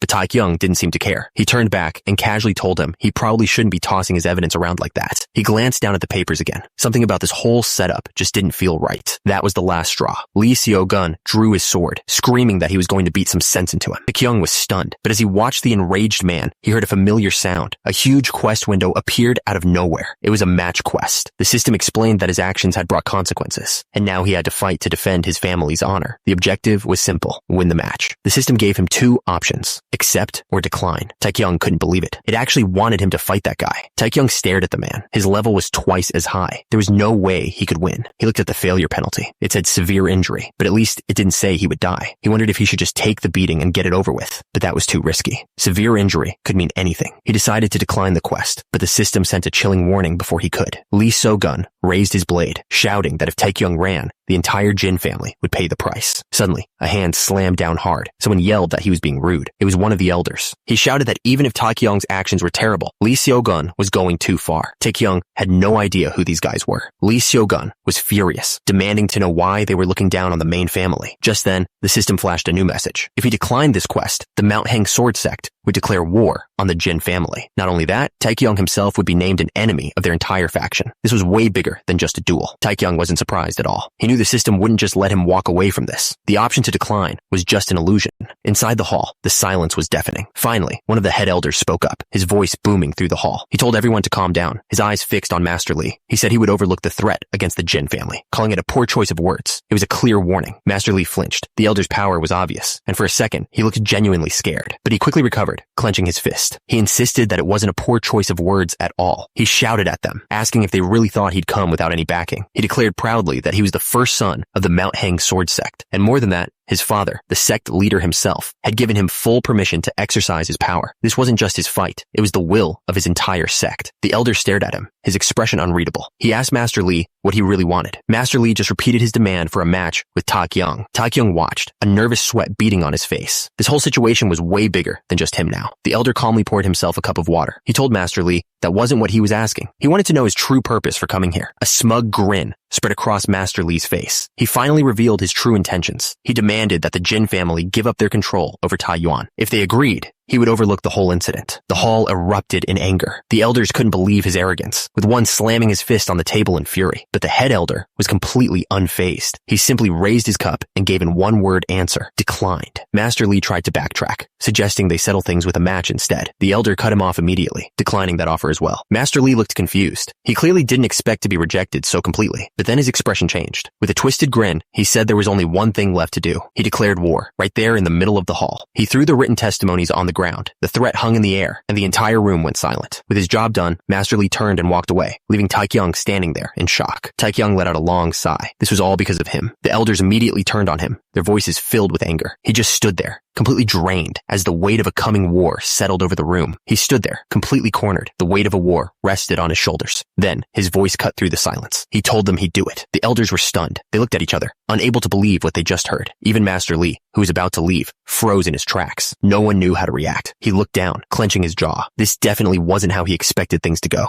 One of the elders tried to stop him, calling out his name with worry. But Tak-young wasn't listening. He pointed right at Master Lee and told him to get over here. He was ready to settle this right now. And so, the day of the match arrived. In the middle of the courtyard, Tak-young and his opponent stood facing each other on a raised platform. From the sidelines, the elders watched. They whispered that the third young master had finally lost his mind, figuring his reckless lifestyle was bound to catch up with him. Tak-young was sweating, his confidence gone. He knew he'd accepted the match, but the reality was sinking in. His opponent was 16 levels higher than him. The sheer bloodlust coming off the man was suffocating. Tak-young started to panic, wondering how he could possibly survive. That's when a system window popped up, warning him that he was now affected by the cower status. Suddenly, a loud voice cut through his panic, telling him to relax and take a deep breath. It was his older brother, Wick-young. He yelled that he shouldn't worry, promising that if his opponent tried anything funny, he would personally step in and handle it. With that, he told Tak-young to be careful. Hearing his brother's voice, Tak-young took a deep breath. He thought his brother was being way too loud, but the support helped. He planted his feet, gripping his spear tightly. He decided to focus everything on defense. Before the match could begin, the man from Mount Hang had a question for Tak-young. He smirked and asked where Tak-young got the confidence to accept the match, mocking him for being a coward who only knew how to run away. Tak-young had already thought it all through. If he declined, war would have started anyway, and he would have become an enemy to both sides. Eventually, assassins would have been sent to take him out. By accepting the match, he could at least survive, and with his secret level-up system, he knew an opportunity would come. He looked his opponent in the eye, saying he felt like he could beat someone like him. The man from Mount Hang just roared with laughter. He called Tak-young an ignorant fool, but admitted he had to respect his pride. Tak-young then asked if he could ask a question of his own. His opponent laughed, telling him to go ahead, since those would probably be his last words. With a serious look, Tak-young asked if he was the one who set this whole situation up from the very beginning. The opponent's smile vanished instantly. The man completely lost his cool, screaming that it was nonsense. But his reaction told Tak-young everything. He knew he was right. The swordsman was furious. He screamed that he was going to tear Tak-young's head right off. Without another word, he leaped forward, bringing his sword down with all his strength. Tak-young caught the blade on his spear, but the force was immense. He grunted, his feet digging into the ground as he was pushed back. The swordsman didn't let up for a second, screaming as he rained down blows. Tak-young blocked every single strike. His opponent was shocked. The kid was actually strong. The swordsman sneered, telling Tak-young he'd give him one last chance to beg for forgiveness. He told Tak-young to be grateful, promising he'd only take one of his arms. But as Tak-young held his ground, a strange thought crossed his mind. For some reason, he felt like he could actually do this. With a sudden burst of strength, Tak-young shoved him back. They were locked in a stalemate, spear against sword, neither one giving an inch. The swordsman was furious, screaming at Tak-young for daring to stand up to him. But Tak-young was completely unfazed. He'd spent enough time defending. He decided it was time to see what his own attacks could do.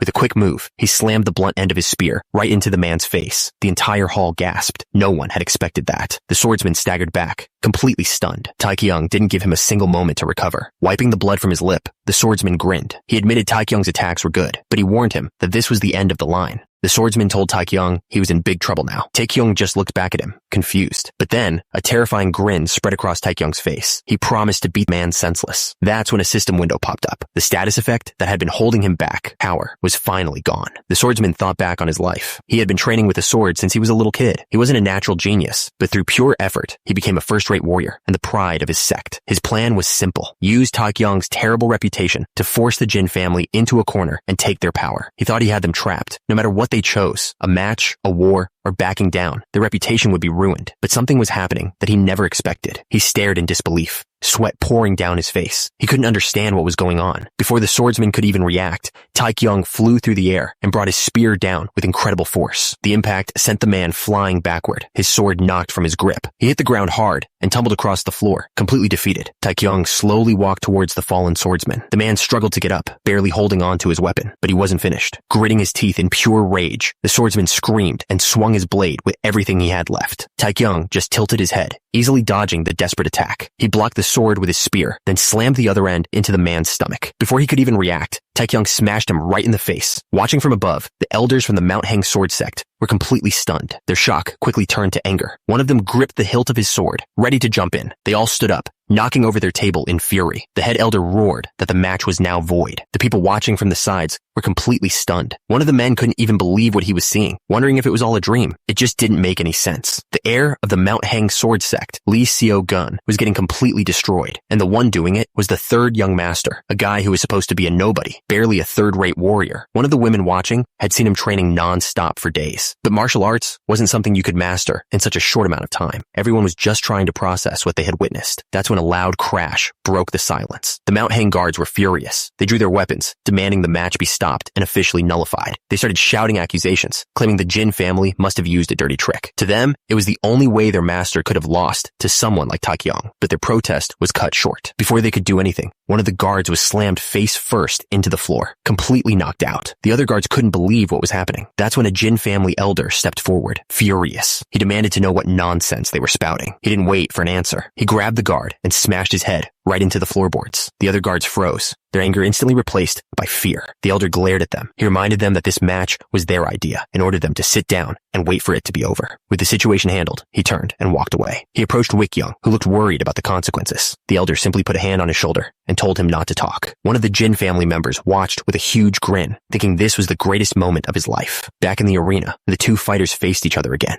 Lee Seo-gun was beaten up and struggling to breathe. He couldn't believe this was happening. Taekyung, on the other hand, was perfectly fine. He told the swordsman to just surrender, knowing he couldn't win. That just made Lee Seo-gun even more furious. He roared at Taekyung to shut his mouth as a wave of energy exploded from his body. Taekyung watched him, ready for whatever came next. With a final scream, Lee Seo-gun launched himself forward, putting all his power into one last attack. Taekyung didn't back down. He met the charge with a powerful swing of his own. In a flash, it was over. The tip of Taekyung's spear was inches from Lee Seo-gun's face. A single thought flashed through Lee Seo-gun's mind. If he took out Taekyung, it would mean all-out war. He was trapped. From above, Taekyung stared down, his eyes glowing red. But Taekyung wasn't done. He smashed his fist right into the side of the swordsman's head. An orange light began to glow from his hand. He grabbed a handful of Lee Seo-gun's hair, pulling his head back. Then he slammed the man's face directly into the shaft of his spear. With his opponent helpless, Taekyung raised his hand for a final strike, but he stopped it just inches from the man's chest, admitting he almost couldn't hold back. Before anyone could process what happened, one of the elders from the Mount Hang sect leaped into the arena. He attacked Taekyung without any warning, but Taekyung wasn't even fazed. He just glared back, ready for another fight. The elder's attack was fast enough to draw blood. Wiping his cheek, Taekyung was absolutely furious. The elder stared in complete disbelief. He couldn't understand how Taekyung had dodged his attack. He knew he had put all of his energy into that strike. For Taekyung to avoid it, it didn't seem possible. Taekyung didn't give him any time to recover. He just unleashed a flurry of punches. With a final shout, Taekyung drove his fist straight into the elder's chest. The impact sent the man flying across the arena, coughing up blood. The elder collapsed to the ground, completely beaten. He kneeled on the floor, unable to move. Taekyung stood over him, trying to catch his breath. The entire hall was silent. Everyone, from his own family to the rival elders, just stared in disbelief. No one could believe what they had just seen. The family's troublemaker had just taken down 2 opponents, including an elder. The fight was over. Taekyung had won, and that's when the notification started. The system announced that he'd completed the match quest and earned the title Victorious. His chi sense rose to the 2nd mastery, and his family's cultivation technique hit the 4th mastery. On top of that, he gained a huge amount of experience experience and fame. He was given a reward for his victory, and then an extra one for his amazing performance. The level up notifications just kept coming. With the battle over and his power soaring, a sense of calm finally returned. The story of Taekyung's victory was already being turned into art. His older brother, Wik-young, stared at the drawing, his face filled with rage. The man responsible for it, Wee-peng, just grinned. He proudly announced that he drew the scene from yesterday's match. He passionately explained that the drawing showed the defeated Lee So-gun and the amazing, victorious Taekyung. He even claimed the sky in the background represented his brother's bright future.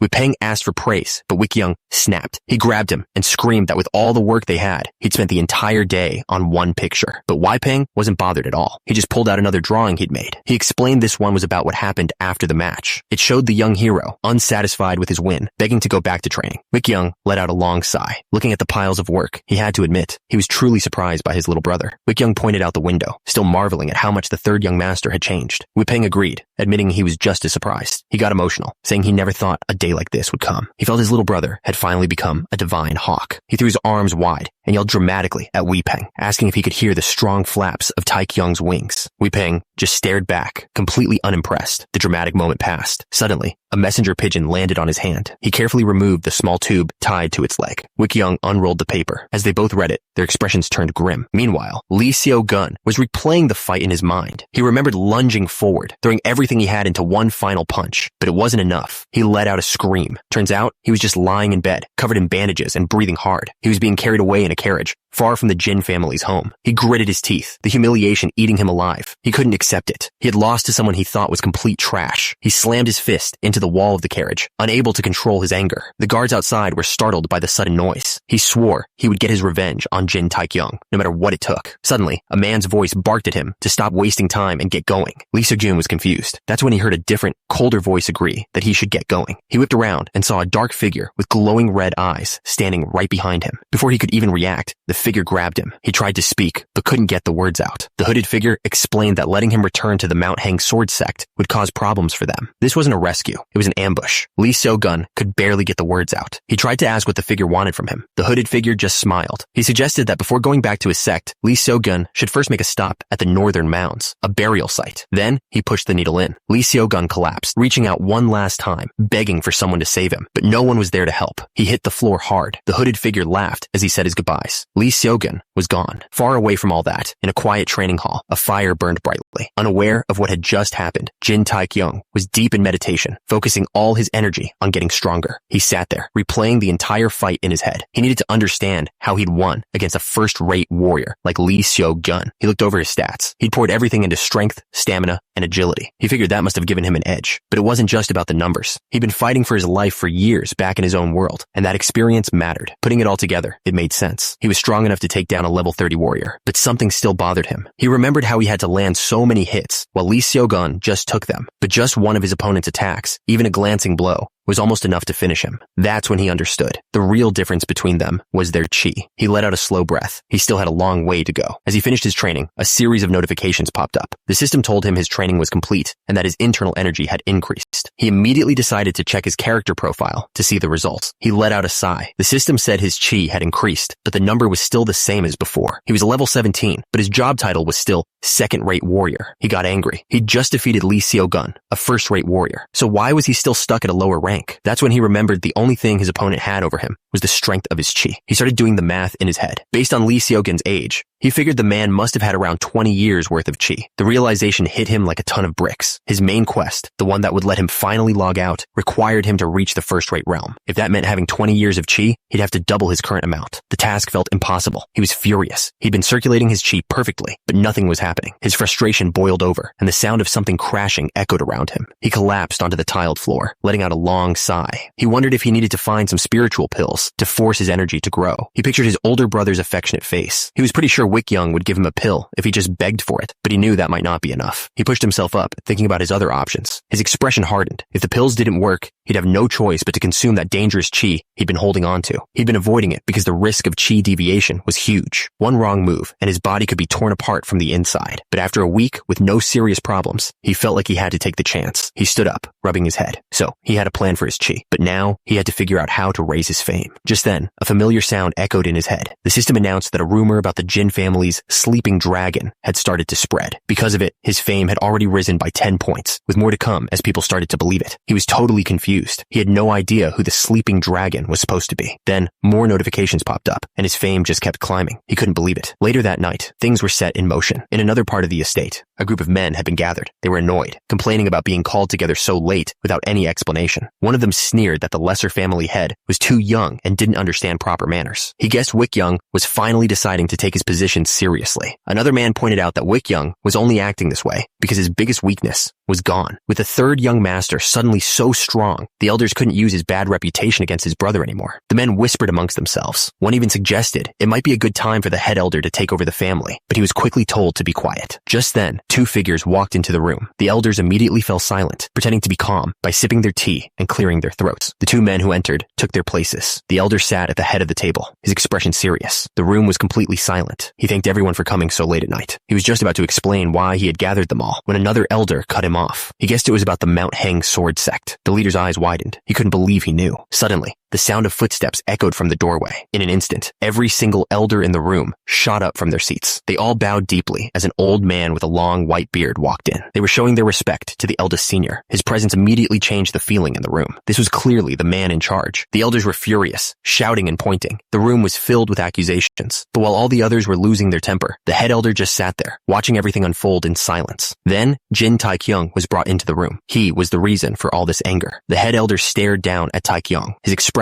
unreadable. The old man's gaze was so intense that Taekyung couldn't help but look away. He started to panic, wondering why this old man was staring at him so hard. It was seriously creeping him out. That's when his brother, Wick Young, leaned in. He quietly reminded Taekyung that the man staring at him was the head elder, their grandfather. Taekyung couldn't believe it. He was meeting his grandfather before he'd even met his own father. Wick Young gave him one last piece of advice. Don't panic, and just answer every question as honestly as possible. Taekyung looked around, completely lost. He had no idea why everyone was so tense. Across the room, the head elder gave a small nod, signaling for things to begin. A voice cut through the silence, calling for everyone's attention. The man at the head of the table announced that since their witness had arrived, the interrogation would now begin. He looked straight at Taekyung, calling him out by his full name and title. Taekyung answered nervously. The man explained that he was the lesser family head, and he would be asking the questions on behalf of the family head himself. He paused for a moment, his expression serious. Then he asked the question that hung in the air. Did Taekyung poison Lee Seo-gun of the Mount Hang sword sect? Taekyung's mind went completely blank. He couldn't believe what he was hearing. He couldn't believe this was happening. He stated plainly that he had nothing to do with poisoning Lee Seo-gun, but one of the elders immediately demanded proof of his innocence. Taekyung was stunned by the question. Another elder chimed in, asking if Taekyung had any evidence at all to prove he wasn't involved. Taekyung let out a heavy sigh. He looked up, annoyed, and asked why he was the one who had to prove anything. Shouldn't they be the ones providing evidence? The elder was furious at his tone, yelling at him for his lack of respect and telling him to stop the nonsense. But just then, the head elder spoke up, saying he had a question of his own. The head elder looked at Taekyung and asked how this whole mess got started. Taekyung was completely caught off guard by the question. Another elder didn't even wait for an answer. He declared that this all started with the third young master. Then he asked the room who had tarnished the family's name. The answer came from all around the table. The third young master. The elder then posed another question, asking who had disrespected the Mount Hang sword sect. And once again, they all agreed. It was the third young master. The head elder just sat back, letting the accusations sink in. He seemed pleased. Taekyung's eyes narrowed. He finally understood what was happening. This wasn't an interrogation. It was a setup. Every single one of them was against him. Suddenly, one of the elders slammed his hands on the table. He argued that the third young master had a fair match.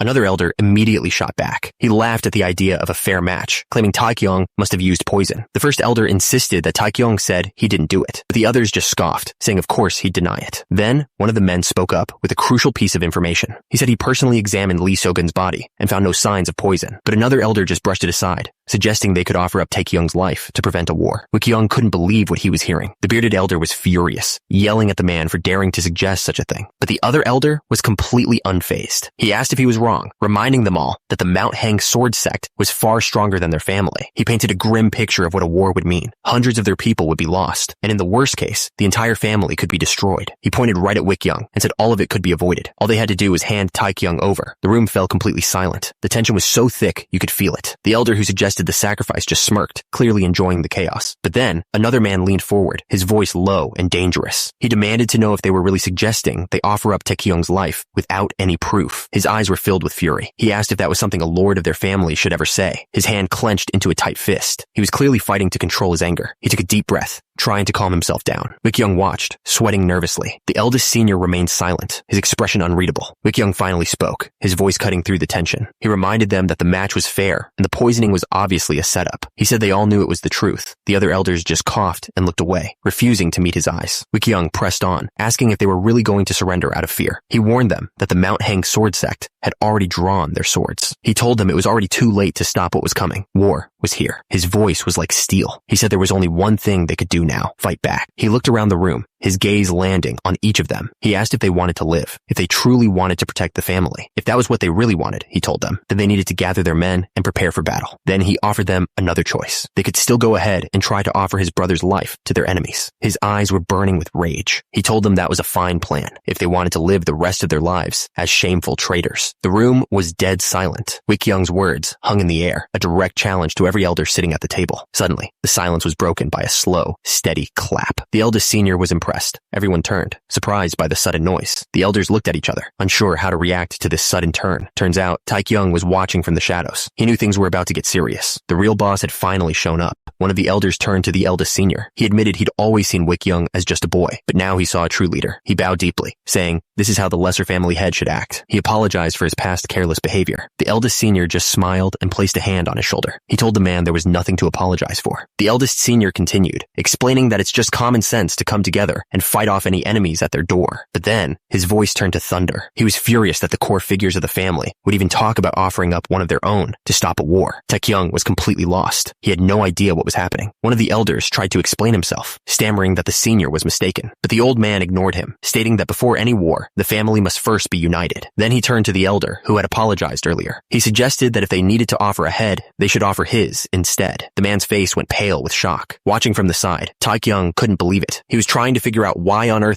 but before the elder could even respond, a voice cut through the tension, refusing to allow it. It was Wikyung. He stepped forward, explaining that the man had been loyal to the family for many years and couldn't be treated this way. He declared that he would overlook the incident, calling it a simple slip of the tongue. The head elder let out a laugh. He repeated Wikyung's words, commenting on how generous the lesser family head was. With a wave of his hand, he announced that he would stop pushing the matter for today. Then he did something that stunned the room. The head elder bowed deeply to Wikyung, thanking him on behalf of everyone for his grace. This sent the other elders into a total panic. They all jumped up, rushing forward and begging him to stop, insisting that they were the ones who made the mistake. From the shadows, Taekyung watched it all unfold. He couldn't believe it. His brother was the one who actually saved them, but now they were all fawning over the old man who had just put on a show. The elders immediately started whispering among themselves, completely taken in by the head elder's performance. Watching this, Taekyung felt a knot in his stomach. Something about this whole situation felt wrong. Suddenly, one of the elders grabbed another's wrist. He declared that since the family head wasn't there, Wikyung had to take his place as their leader. He urged everyone to show their support and unite under the lesser family head. The head elder then roared that if they stood together, their enemies wouldn't be able to do a thing against them. And just like that, every single elder in the room bowed deeply. They humbly accepted the order and pledged their loyalty. Wikyung looked at them all and simply said, "Thank you." The head elder stood beside him, looking pleased with the outcome. But as the head elder turned away, he had a smirk on his face. In that instant, Taekyung understood everything. This was all part of the old man's plan. He realized the head elder had played them all perfectly. This wasn't about unity. It was about control. Just then, the sound of someone running broke the tension. A messenger burst in, holding a scroll. He announced it was a message from the Mount Hang sword sect. He handed the message over. The room was completely silent. The scroll was opened, revealing a message written in what looked like blood. The message was a declaration of total war. It meant they were now mortal enemies, and only one side would be left standing. He crushed the paper in his fist. There was no turning back now. Wikyung roared the order to the entire room. The Jin family would prepare for battle immediately. And just like that, the system made it official. A series of windows popped up, confirming the war had begun.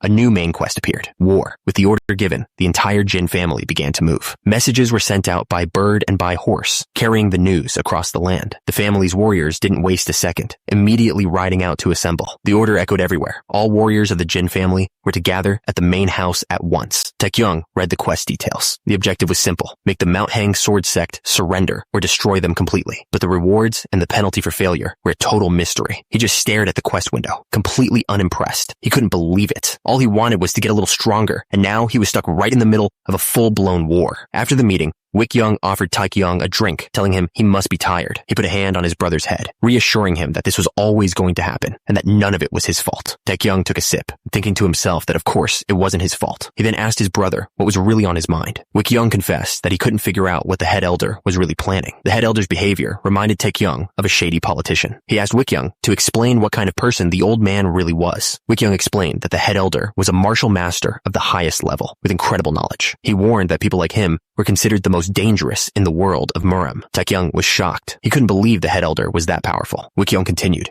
explaining that all the other elders were under the old man's command. For decades, he had been hiding in the shadows, pulling strings to bring powerful lords to his side. Wick Young was sure the head elder had a hidden reason for taking their side at the meeting. He told Taekyung that the old man was definitely up to something. One of Wick Young's men spoke up, his voice filled with anger. He said that all the elders who had turned against them deserved to die. He called them all disloyal traitors. He even admitted that when the head elder offered to get rid of them, he had hoped Wick Young would agree. Wick Young calmly took a sip from his cup. He explained that if he had done that, it would have started a fight within their own family. But then, he considered something else. Maybe that's exactly what the head elder wanted to happen in the first place. Wick Young sighed, admitting it was all just guessing for now. He reminded them that no matter what the old man was planning, he was still a senior of the family and a powerful ally. He looked directly at Taekyung and gave him a clear warning. Always be careful around the head elder, but never, ever make him an enemy. With that settled, Wick Young brought them back to the real problem. The most important thing now was to figure out how to deal with the war. One of Wick Young's men explained that their situation was getting worse. News about Lee Seok-jun's poisoning had already spread across the entire province, and the family's reputation was taking a serious hit. Wick Young couldn't believe it. He pointed out that it hadn't even been a full day yet. His advisor agreed. News couldn't travel that fast on its own. Someone was spreading it on purpose. The three of them sat in silence, the weight of the situation settling in. Wick Young then asked about the requests for help they had sent to other factions, wondering if anyone had responded. The man reported that they had only received one response so far. Wick Young immediately asked who it was from. The answer was the lower district sect. Just then, there was a commotion at the main gate. The guards were shouting for someone to halt. The guard at the gate stopped the visitor, demanding to know who they were and why they were there. An old man popped his head out of a carriage. He cheerfully announced they were from the Crimson Flower. Suddenly, a woman stepped out. She told the guard her name was a secret, making him stumble back in surprise. The guard started to lose his patience. He told her they were on the verge of war, and this was no time to be messing around. But the moment he looked up and saw her face, his anger vanished. He just stared, completely flustered, and asked what she was doing here. Lin Seowol smiled brightly. She was just here to get paid. Inside, the mood was heavy. It was Seogen. The poison had left him in a terrible state, his eyes wide open in his final moments. A hand reached down to close them. His father leaned over him, his voice breaking as he wondered why this had to happen. He gently tried to close his son's eyes, whispering that he must have been too bitter to find peace. He took his son's cold hand. Tears streamed down his face as his grief turned into rage. He promised he would remember this pain. He clenched his fist, swearing he would return the favor 1,000 times over. With his promise made, the father turned and walked out of the room. He stood alone at the top of the stairs, a silent figure against the night sky. Below him, an army of his followers had gathered, filling the entire courtyard. He roared at his men, his voice filled with fury. Today was the day they would get revenge for his son's death. Meanwhile, in a much quieter room, a different meeting was taking place. A woman with pink hair suddenly appeared, playfully asking if she'd been missed. Jin Wick Young and his advisor stayed calm, but Jin Taekyung jumped back, completely startled by her arrival.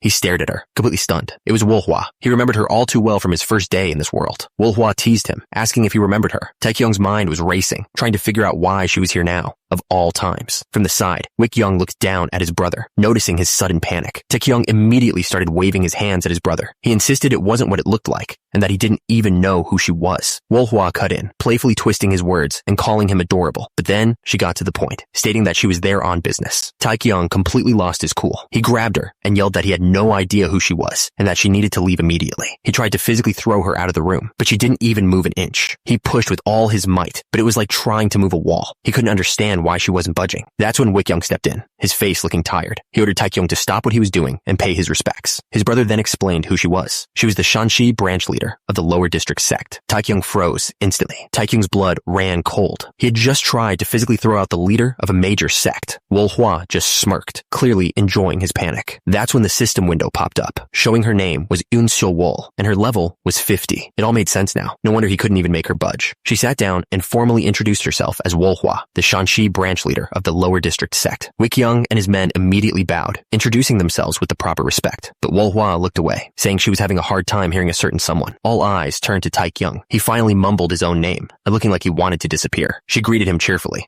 which only made the room more tense. Wikyung just coughed, trying to break the awkward silence. Wikyung looked a little uncomfortable. He said he had no idea she was so close with his younger brother. Wolhwa smiled and explained that Taekyung was a regular at her store, the Crimson Flower. She added that it was also her sect's main branch. The room went dead silent. Everyone just stared, completely stunned by the news. Taekyung looked like he wanted the ground to swallow him whole, but Wolhwa, completely unfazed, suggested they get down to business. Wikyung quickly composed himself. He formally thanked her for the lower district sect's assistance. But then he got to the real question. He wanted to know why her sect was willing to help the Jin family in the first place. She paused for a moment, considering her answer. She explained that her first reason was simple, to make a profit for her main branch. Wolhwa continued, explaining that her sect always makes decisions based on pure profit and loss. She said they looked at every possibility, and even if the Jin family lost the war, they had come to a decision. Her conclusion was simple. Siding with the Jin family would bring them a bigger profit, no matter what happened. Wikyung leaned forward. His interest piqued. He asked her exactly what kind of profit she was after. She didn't hold back. Her demand was half of the Mount Hang sword sect's stores and goods. Without missing a beat, Wikyung agreed to her terms. One of his men grabbed his arm, completely shocked that he would accept so quickly. Even Wolhwa was taken aback by how fast he said yes. But Wikyung's face was grim. He explained that he could be decisive because his entire family was on the line, but she wasn't finished. She pressed him, asking if this decision was really agreed upon by everyone. She brought up the rumors she'd heard about the family elders causing problems. Wikyung seemed impressed by her information. He told her not to worry about it and to just move forward with her request. Taekyung, on the other hand, started to panic, wondering if he was the one who'd accidentally told her about the family's internal issues. But she wasn't done. Wolhwa explained there was a second reason for her decision. Turns out it was because she really liked Master Jin. Wikyung and his advisor just stared, completely stunned. But she kept going, praising Taekyung for being young and good-looking. She went on about his nice body and cute personality. Taekyung was completely lost, wondering if she was just making fun of him. After that strange moment, they spent the next hour working out the actual details of their deal. They wrote up the contract. The lower district sect would get half of the Mount Hang sword sect's stores and goods, and they'd also get full control of their red light district. In return, her sect would gather information about the war for the Jin family. With their official seals stamped on the paper, the agreement was final. Wolhwa smiled, holding up the finished contract.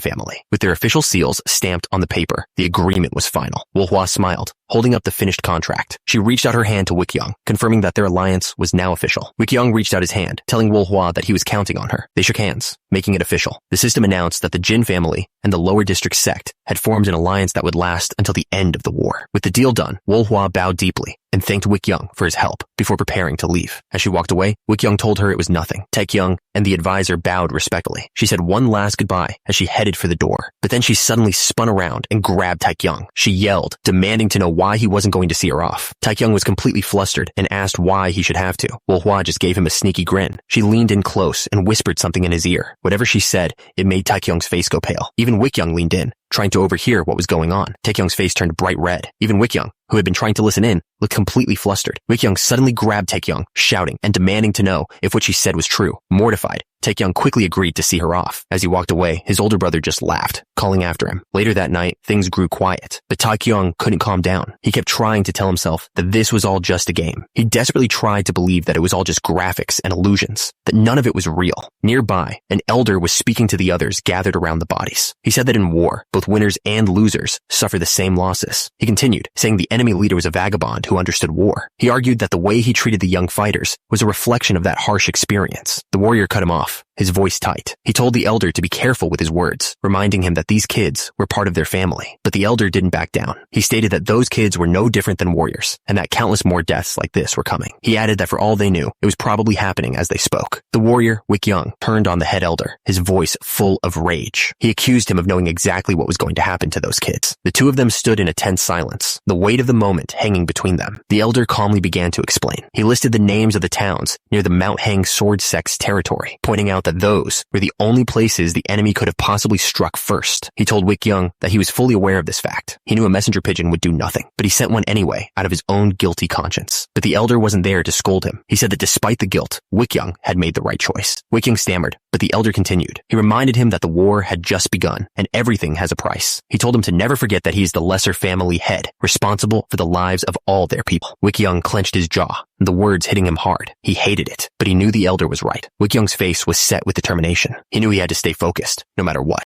Taekyung watched from a distance, looking nervous as he walked into the main hall. He realized that while the head elder could be an enemy in times of peace, he was a dependable ally when things got serious. That was a relief. Just then, the head elder spotted Taekyung and greeted greeted him. Taekyung quickly bowed, saying it was an honor to see him again. The elder stroked his long white beard and mentioned that he'd heard an interesting rumor going around recently. He brought up the title, the Sleeping Dragon of Shanxi. The name made Taekyung's skin crawl. The elder went on, telling the story of how this person had supposedly taken down a famous bandit leader. Taekyung started coughing, trying to hide how uncomfortable he was. The head elder asked if he had a cold. Taekyung quickly denied it, claiming he was just a little chilly. The old man just shook his head, telling him he'd never get anywhere with such a weak body. Taekyung tried to laugh it off, but his smile froze. He couldn't believe what he was hearing. The head elder continued, saying that if the rumors about the sleeping dragon were true, then it was important for someone from the main family to join the front lines. Taekyung's world completely fell apart. He was screaming, "No, inside his head. The elder then turned to Wikyung, the lesser family head, and asked for his thoughts. In that moment, Taekyung was silently begging his brother to save him. Wikyung was quiet for a long moment, thinking it over. He clenched his fist, and then he spoke. He agreed with the elder, saying he also believed Taekyung would be a great help. Just like that, a familiar sound rang out. The system announced that a new quest had begun. Turns out, the head elder wanted to assign him to the combat force that was under the direct guidance of the elders themselves. But just when it seemed like it was all decided, Wikyung stepped in. He stared down the head elder and refused to allow it. Thanks to his brother's fierce opposition, Taekyung was put into a different position instead. The system immediately gave him a new quest. He was now the leader of the bodyguard reconnaissance team. His mission was to lead his men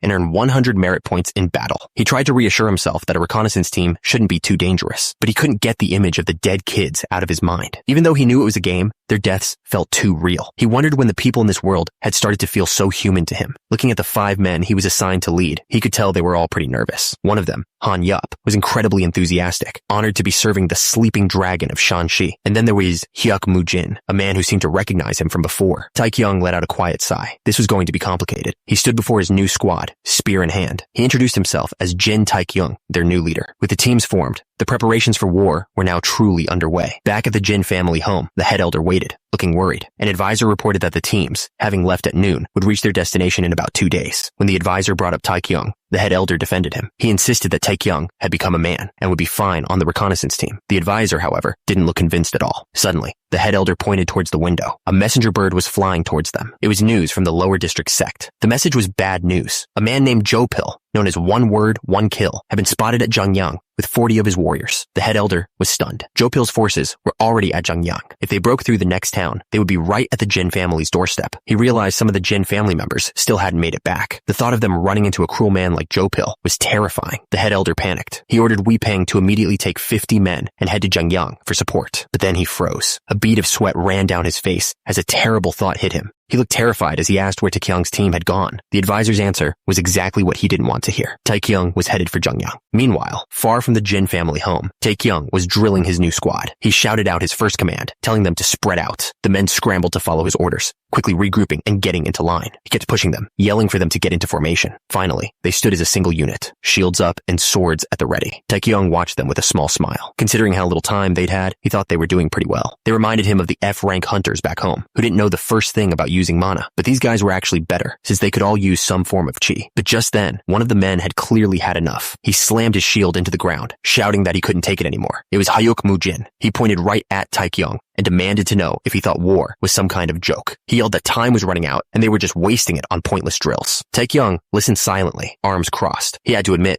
the man had a point. The other soldiers started muttering among themselves, clearly agreeing. One of the men wondered if maybe their leader had a purpose behind the drills. But Hyuk Mujin wasn't having any of it. He reminded everyone that Taekyung was the same lazy third young master who used to skip training to chase women. He yelled that Taekyung knew nothing about warfare or battle tactics. Mujin walked right up to him, his voice getting louder. He said that instead of learning, Taekyung had only ever caused accidents. Then, he got right in Taekyung's face and blamed him for starting this entire war. Taekyung's expression didn't change. He calmly told Mujin that what he was doing was considered mutiny. Mujin just laughed. He dared Taekyung to do something about it. A slow, dangerous smile spread across Taekyung's face. He announced that since they were at war, he would exercise his authority as team leader and settle the issue with 3 slaps. Hyuk Mujin stared in disbelief, starting to curse at him. But before he could finish, Taekyung's hand moved like lightning. He calmly announced it was the first slap. Mujin stammered, completely stunned by the speed of the attack. The second slap was even harder, sending Mujin stumbling to the ground. Mujin was absolutely furious, his face red with anger and humiliation. He threw a punch, but Taekyung dodged it without even trying. And then came the third slap. The rest of the squad watched in complete silence, their faces pale with shock. Hyuk Mujin lay on the the ground, completely defeated. The fight was over. Taekyung cracked his knuckles. With that, the matter was settled. He announced that break time was over and told them to get ready to leave. The men immediately agreed. As they started moving, he noticed his breath fogging in the cold air. He looked up, surprised to see that it was already starting to snow. Far from Taekyung's group, a terrible scene was unfolding. A band of warriors was attacking a group of travelers in the woods, laughing as they did. A woman clutched a child, desperately begging the leader of the attackers to let the children go. The man just smiled cruelly. He told her he wasn't some great lord who would show mercy. The woman screamed, asking how they could be so cruel to innocent children. The man just looked at his brutal sword. He said that in a world this cruel, the children wouldn't be able to survive without their mothers anyway.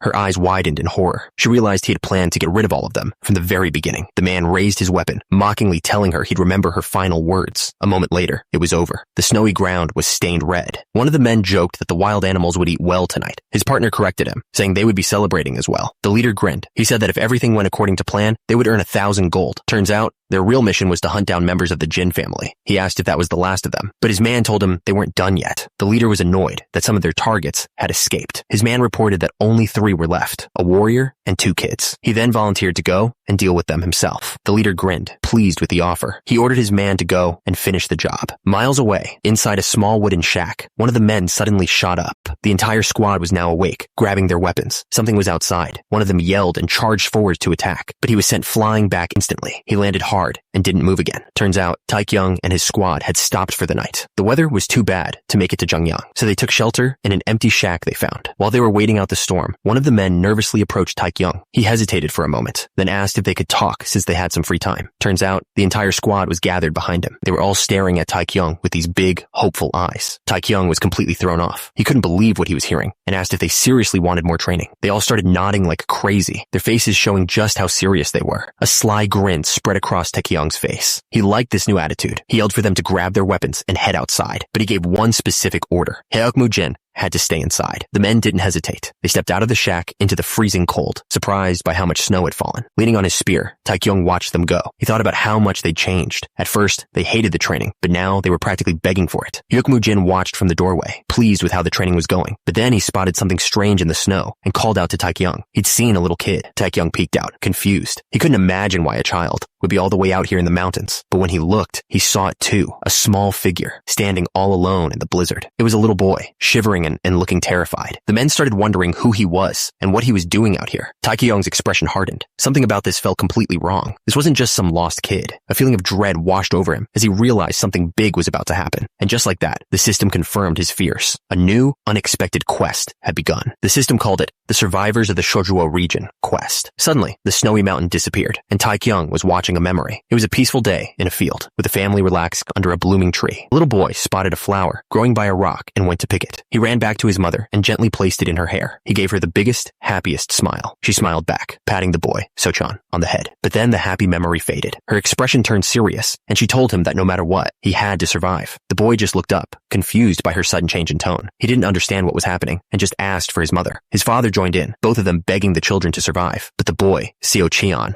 didn't understand. He just asked where his father and all the other people were going. The parents in the crowd turned and walked away without looking back. The 2 children screamed for them to wait, calling out for their mother and father as they disappeared into the distance. And just like that, the vision ended. The boy from the memory, now a young man, gasped as he jolted awake. He and his sister were hiding in a small opening between some rocks, trying to escape the heavy snow. He couldn't believe he'd fallen asleep.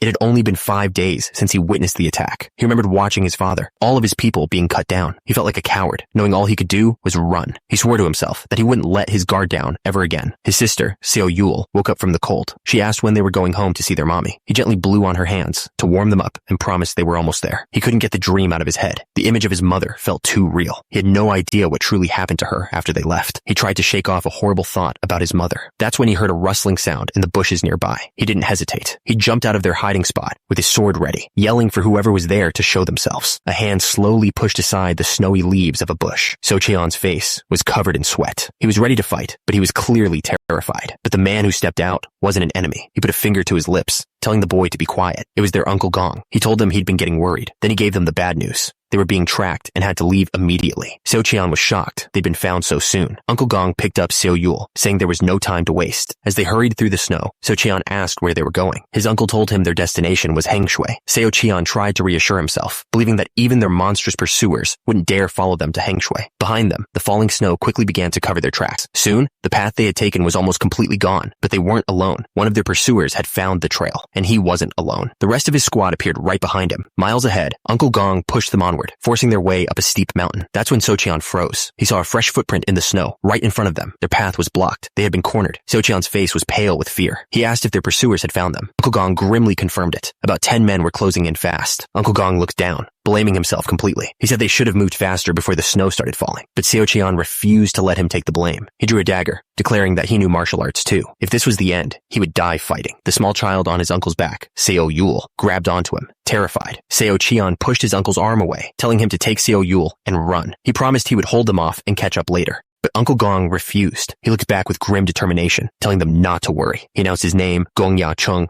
and swore he was not a weak man. He yelled for the children to run as fast as they could. In the distance, the pursuers shouted in excitement, realizing they had finally cornered their prey. As he ran, Seo Qian looked back one last time, tears welling in his eyes. He could only cry out his uncle's name as he left him behind. Seo Qian ran as fast as he could, crying out an apology for leaving his uncle behind to face the enemy alone. He lost his footing and fell hard into the deep snow. He pushed himself up, panting for breath in the freezing air. That's when he saw it, a small shack in the distance, with people standing outside. Back at the shack, Taekyung suddenly yelled at his men, telling them they had to leave immediately. His men were confused. They pointed out the terrible weather, saying even the horses didn't want to move. They also reminded him about the kid outside. One of them suggested they just wait until morning. But then another man's voice cut in, pointing out that the little boy was walking right toward them. Taekyung completely lost his patience. He screamed at them to grab their things and wake up Hyukmu Jin. The men just stared, shocked by his sudden rage. He yelled at them, completely frustrated. He couldn't understand why they didn't get it. Something terrible was about to happen. The men gathered around the crying boy, trying to figure out what was wrong. But Taekyung knew this feeling of dread all too well. He thought about how every time he got this feeling, he would always hear that same sound. Just then, another group of people stumbled out of the woods. They looked exhausted and terrified, and there it was. A system window popped up right in front of him. He knew it. He just knew this was going to happen. The system announced an unexpected quest. His mission was to fight off warriors from the Mount Hang sword sect and rescue the survivors he'd just found. On the other side of the clearing, the enemy leader spotted them. He recognized them as members of the Jin family and ordered his men to get into formation. Taekyung's men didn't need to be told twice. They immediately formed a line, ready to defend the shack and the survivors behind them. The leader of the Mount Hang warriors laughed. He saw how few of them there were and ordered his men to wipe them all out. Taekyung quickly counted them. There were 10 enemies. His group only had 5. The odds were not good. He looked at his men and knew this was bad. They were basically new recruits with no real fighting experience. To make things worse, Hyukmu Jin was still out cold. He made a quick decision. If this went south, he wasn't going to die with them. He'd just have to run. He activated his chi sense to get a better look at the battlefield. One of his men looked at him, completely terrified, and asked what they should do. But there was no time to think. The enemy leader screamed the order to attack, and his men charged forward. Taekyung's men panicked, shouting for him as the warriors closed in. That's when Taekyung gave a strange order. He told them to get out of their attack formation and switch to a defensive one. His men had no idea what he was planning. He told them again, making it clear their only job was to focus on blocking the enemy's attacks. The reason for his strange order was simple. His chi sense showed him exactly who they were up against. Turns out, every single one of them was just a low-level nobody. He could barely stop himself from laughing. This was the perfect chance to take all the experience points for himself. Before his men could even react, Taekyung was already moving. The first enemy warrior coughed up blood, hit before he even knew what was happening. His own men just stood there, their mouths hanging open in shock. All they could do was watch. Another enemy went down with a clean slice through the chest. One of the younger recruits looked on, completely stunned. This wasn't a battle. It was a massacre. He moved like a whirlwind through the enemy ranks, his blade flashing left and right. He was taking them all out by himself. And just like he planned, the system notifications started flooding in. With every kill, he gained more merit and experience. He didn't even pause. He immediately launched himself at the next enemy. He used one of the Jin family's foot techniques, slamming his foot down to close the distance in an instant. He lunged forward, unleashing a powerful spear skill called Pierce of the Heavens. The enemy warrior could only scream as the attack came down on him. The blow sent the man flying backwards through the air. His men and the survivors just stared, completely stunned by what they were seeing. The warrior hit the ground hard, a huge hole pouring through his chest. He was barely holding on. With his last breath, he He tried to threaten Taekyung, warning him that his brother would come for revenge. But it was too late for that. The man fell face first into the snow, and it was over.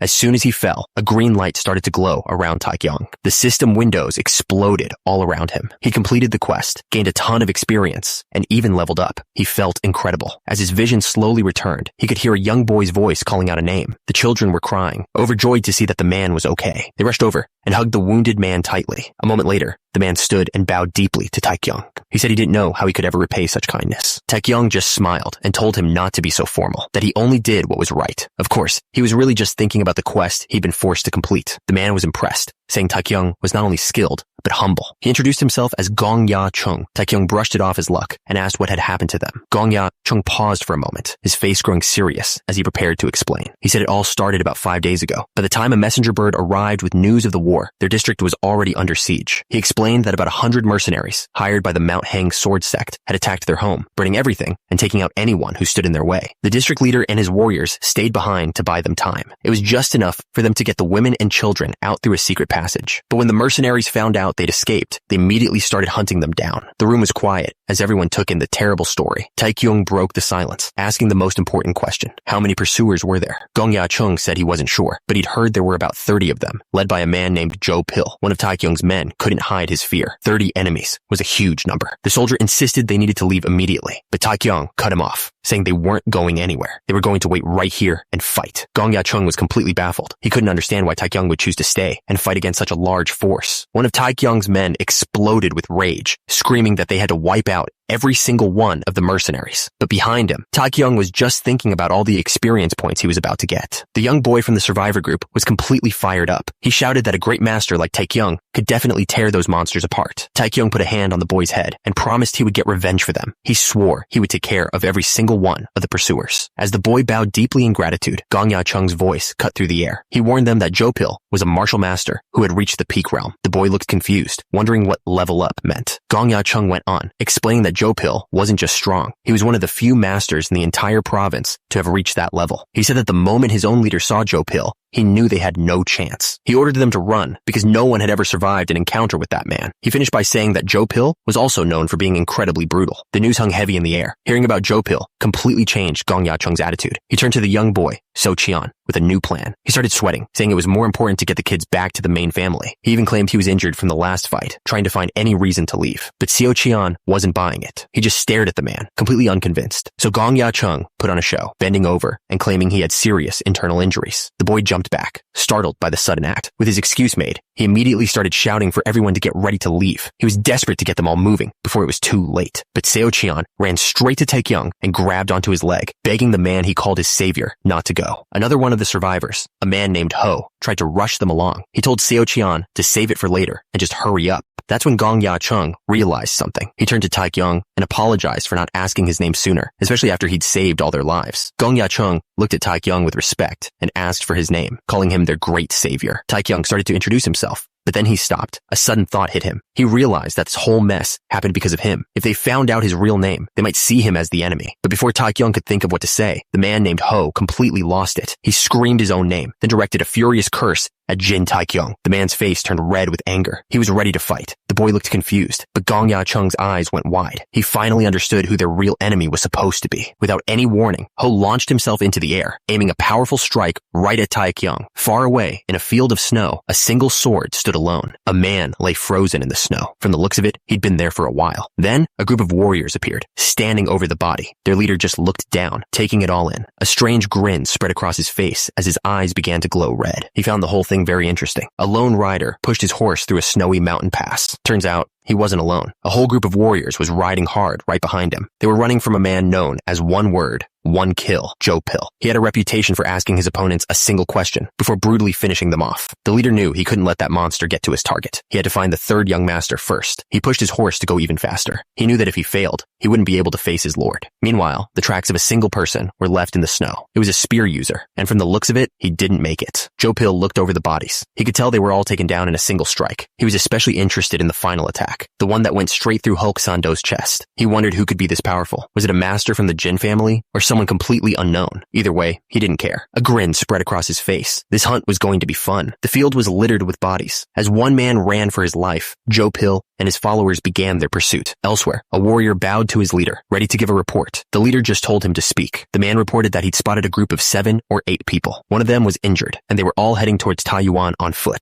The leader told him to keep tracking them, but then he paused. He reminded the warrior of their orders from the family head. The warrior reminded him of their orders from the family head. Joe Pill turned around with a big, fake smile. He acted like he'd completely forgotten about the head of the Mount Hang sword sect. He argued that he was commissioned, not ordered. The warrior shot back that it was the same thing, but Joe Pill's expression had already turned dark. The man laid out the facts. Their orders were to regroup with the main forces. He warned Joe Pill that they wouldn't allow him to disobey again. Joe Pill just repeated the word allow to himself. He turned away from them, saying he really didn't like that word. His men had no idea what he was talking about. Before the man could even finish his question, Joe Pill was on him, his hand wrapped tightly around his throat. In the next instant, all of his followers were on the ground. He stood over them and calmly explained that this was why he loved war. The men couldn't believe it. They drew their swords, calling him a bastard. But Joe Pill just grinned, his eyes glowing red. He didn't even give them a chance to fight back. In a blur of motion, he took them all down instantly. A single blast of energy sent them flying through the air. They crashed into the freezing water below. It was over in seconds. He explained that this is why war is so simple for him. He doesn't even remember the faces of the people he eliminates. With that settled, he announced it was time to continue the chase. He started walking again, leaving the scene behind without a second thought.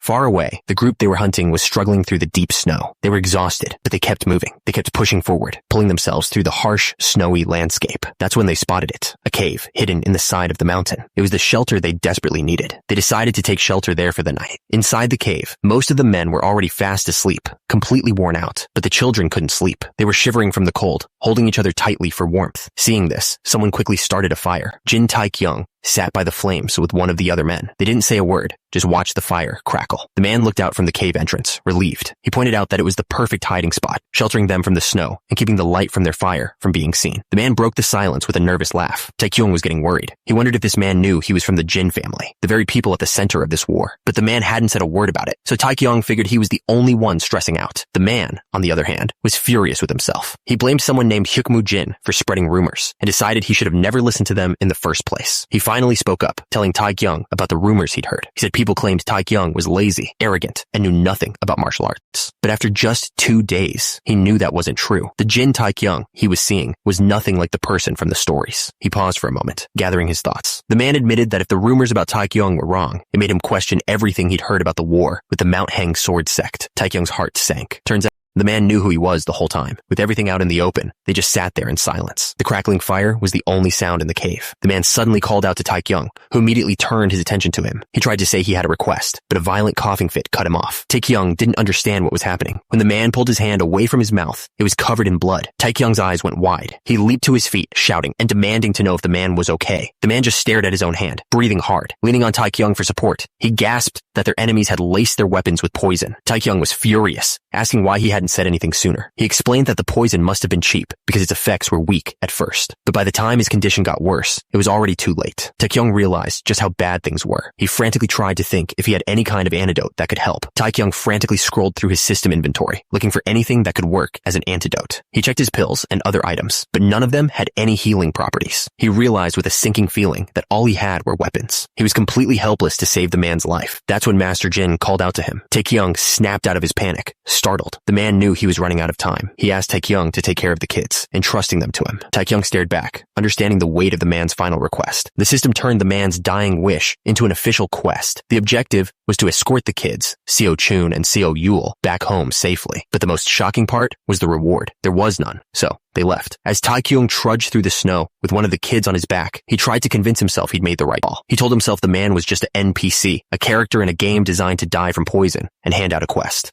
that didn't even pay anything. In a game, you just take the mission and keep going. There was no point in playing hero if it just meant getting everyone, including himself, eliminated. He repeated it over and over in his head. It was just a game. But the silence from the men behind him showed they felt it too. Something was wrong. But no matter how many times he said it, he couldn't shake the awful feeling in his gut. He had a real family waiting for him back in his world, not one made of computer graphics. He couldn't afford to die here for anyone. Suddenly, one of the men couldn't take it anymore. He demanded to know if they were really just going to leave Gong Ya Chung behind. Another explained it was what the old man wanted, but the first first man wasn't having it. He shouted that it was completely unacceptable. The argument he'd been dreading finally exploded. One of the men started yelling at the other to be quiet. The leader argued that Gong Ya-chung was in a bad state and would only put the group in danger, but the other man refused to accept it, shouting that they couldn't just leave him behind. The leader looked down at him and asked if he was willing to carry the old man himself. Without a second of hesitation, the man said he would. The leader let out a frustrated sigh. He couldn't believe they were being so difficult. He laid it out for them. Carrying a grown man in this weather would exhaust the carrier in minutes. Then everyone else would get tired trying to help, slowing the whole group down until the enemy caught up. He reminded them that they were being hunted by mercenaries led by a master martial artist. He asked if they seriously thought they could survive that fight, if they were all worn out. His words hit them hard. The men just stood there with their heads down, completely silent. That's when the leader turned to one of them, a man named Hyuk Moo-jin. He told him he looked like he had something to say. Hyuk Moo-jin gritted his teeth. He had no choice but to obey the group leader's command. Sometime later, one of the kids quietly wondered if Taekyung had abandoned them. He figured enough time had passed that he was probably gone for good. But then a small voice called out to him, startling Taekyung completely. He was carrying the little girl, Seo-yul, on his back. She asked him if he was stronger than her dad. She explained that her brother said he was really strong, but her dad was even stronger. Then she pouted, saying she wanted to see her dad, but he didn't want to see her. She told Taekyung what her brother had said, that their dad left to go play with their mom. And in that instant, Taekyung understood what she really meant. Her father hadn't just left. He had passed away. The girl's words hit him hard. He thought about his own family, his own father. This wasn't just some quest anymore. It was a real promise. He finally understood what she meant. He just stood there, sweating, letting the sad truth sink in. He glanced back at the others. The little boy, Seo-chun, was trying his best to keep up, but he was clearly exhausted. So, without a word, Taekyung picked up the boy and put him on his back. He thought about how stubborn the kid was, trying to push forward on his own. It reminded Taekyung of himself. Every step through the deep snow was a battle. He suddenly stopped walking. The weight of it all was starting to crush him. Looking up at the sky, he cursed the whole situation.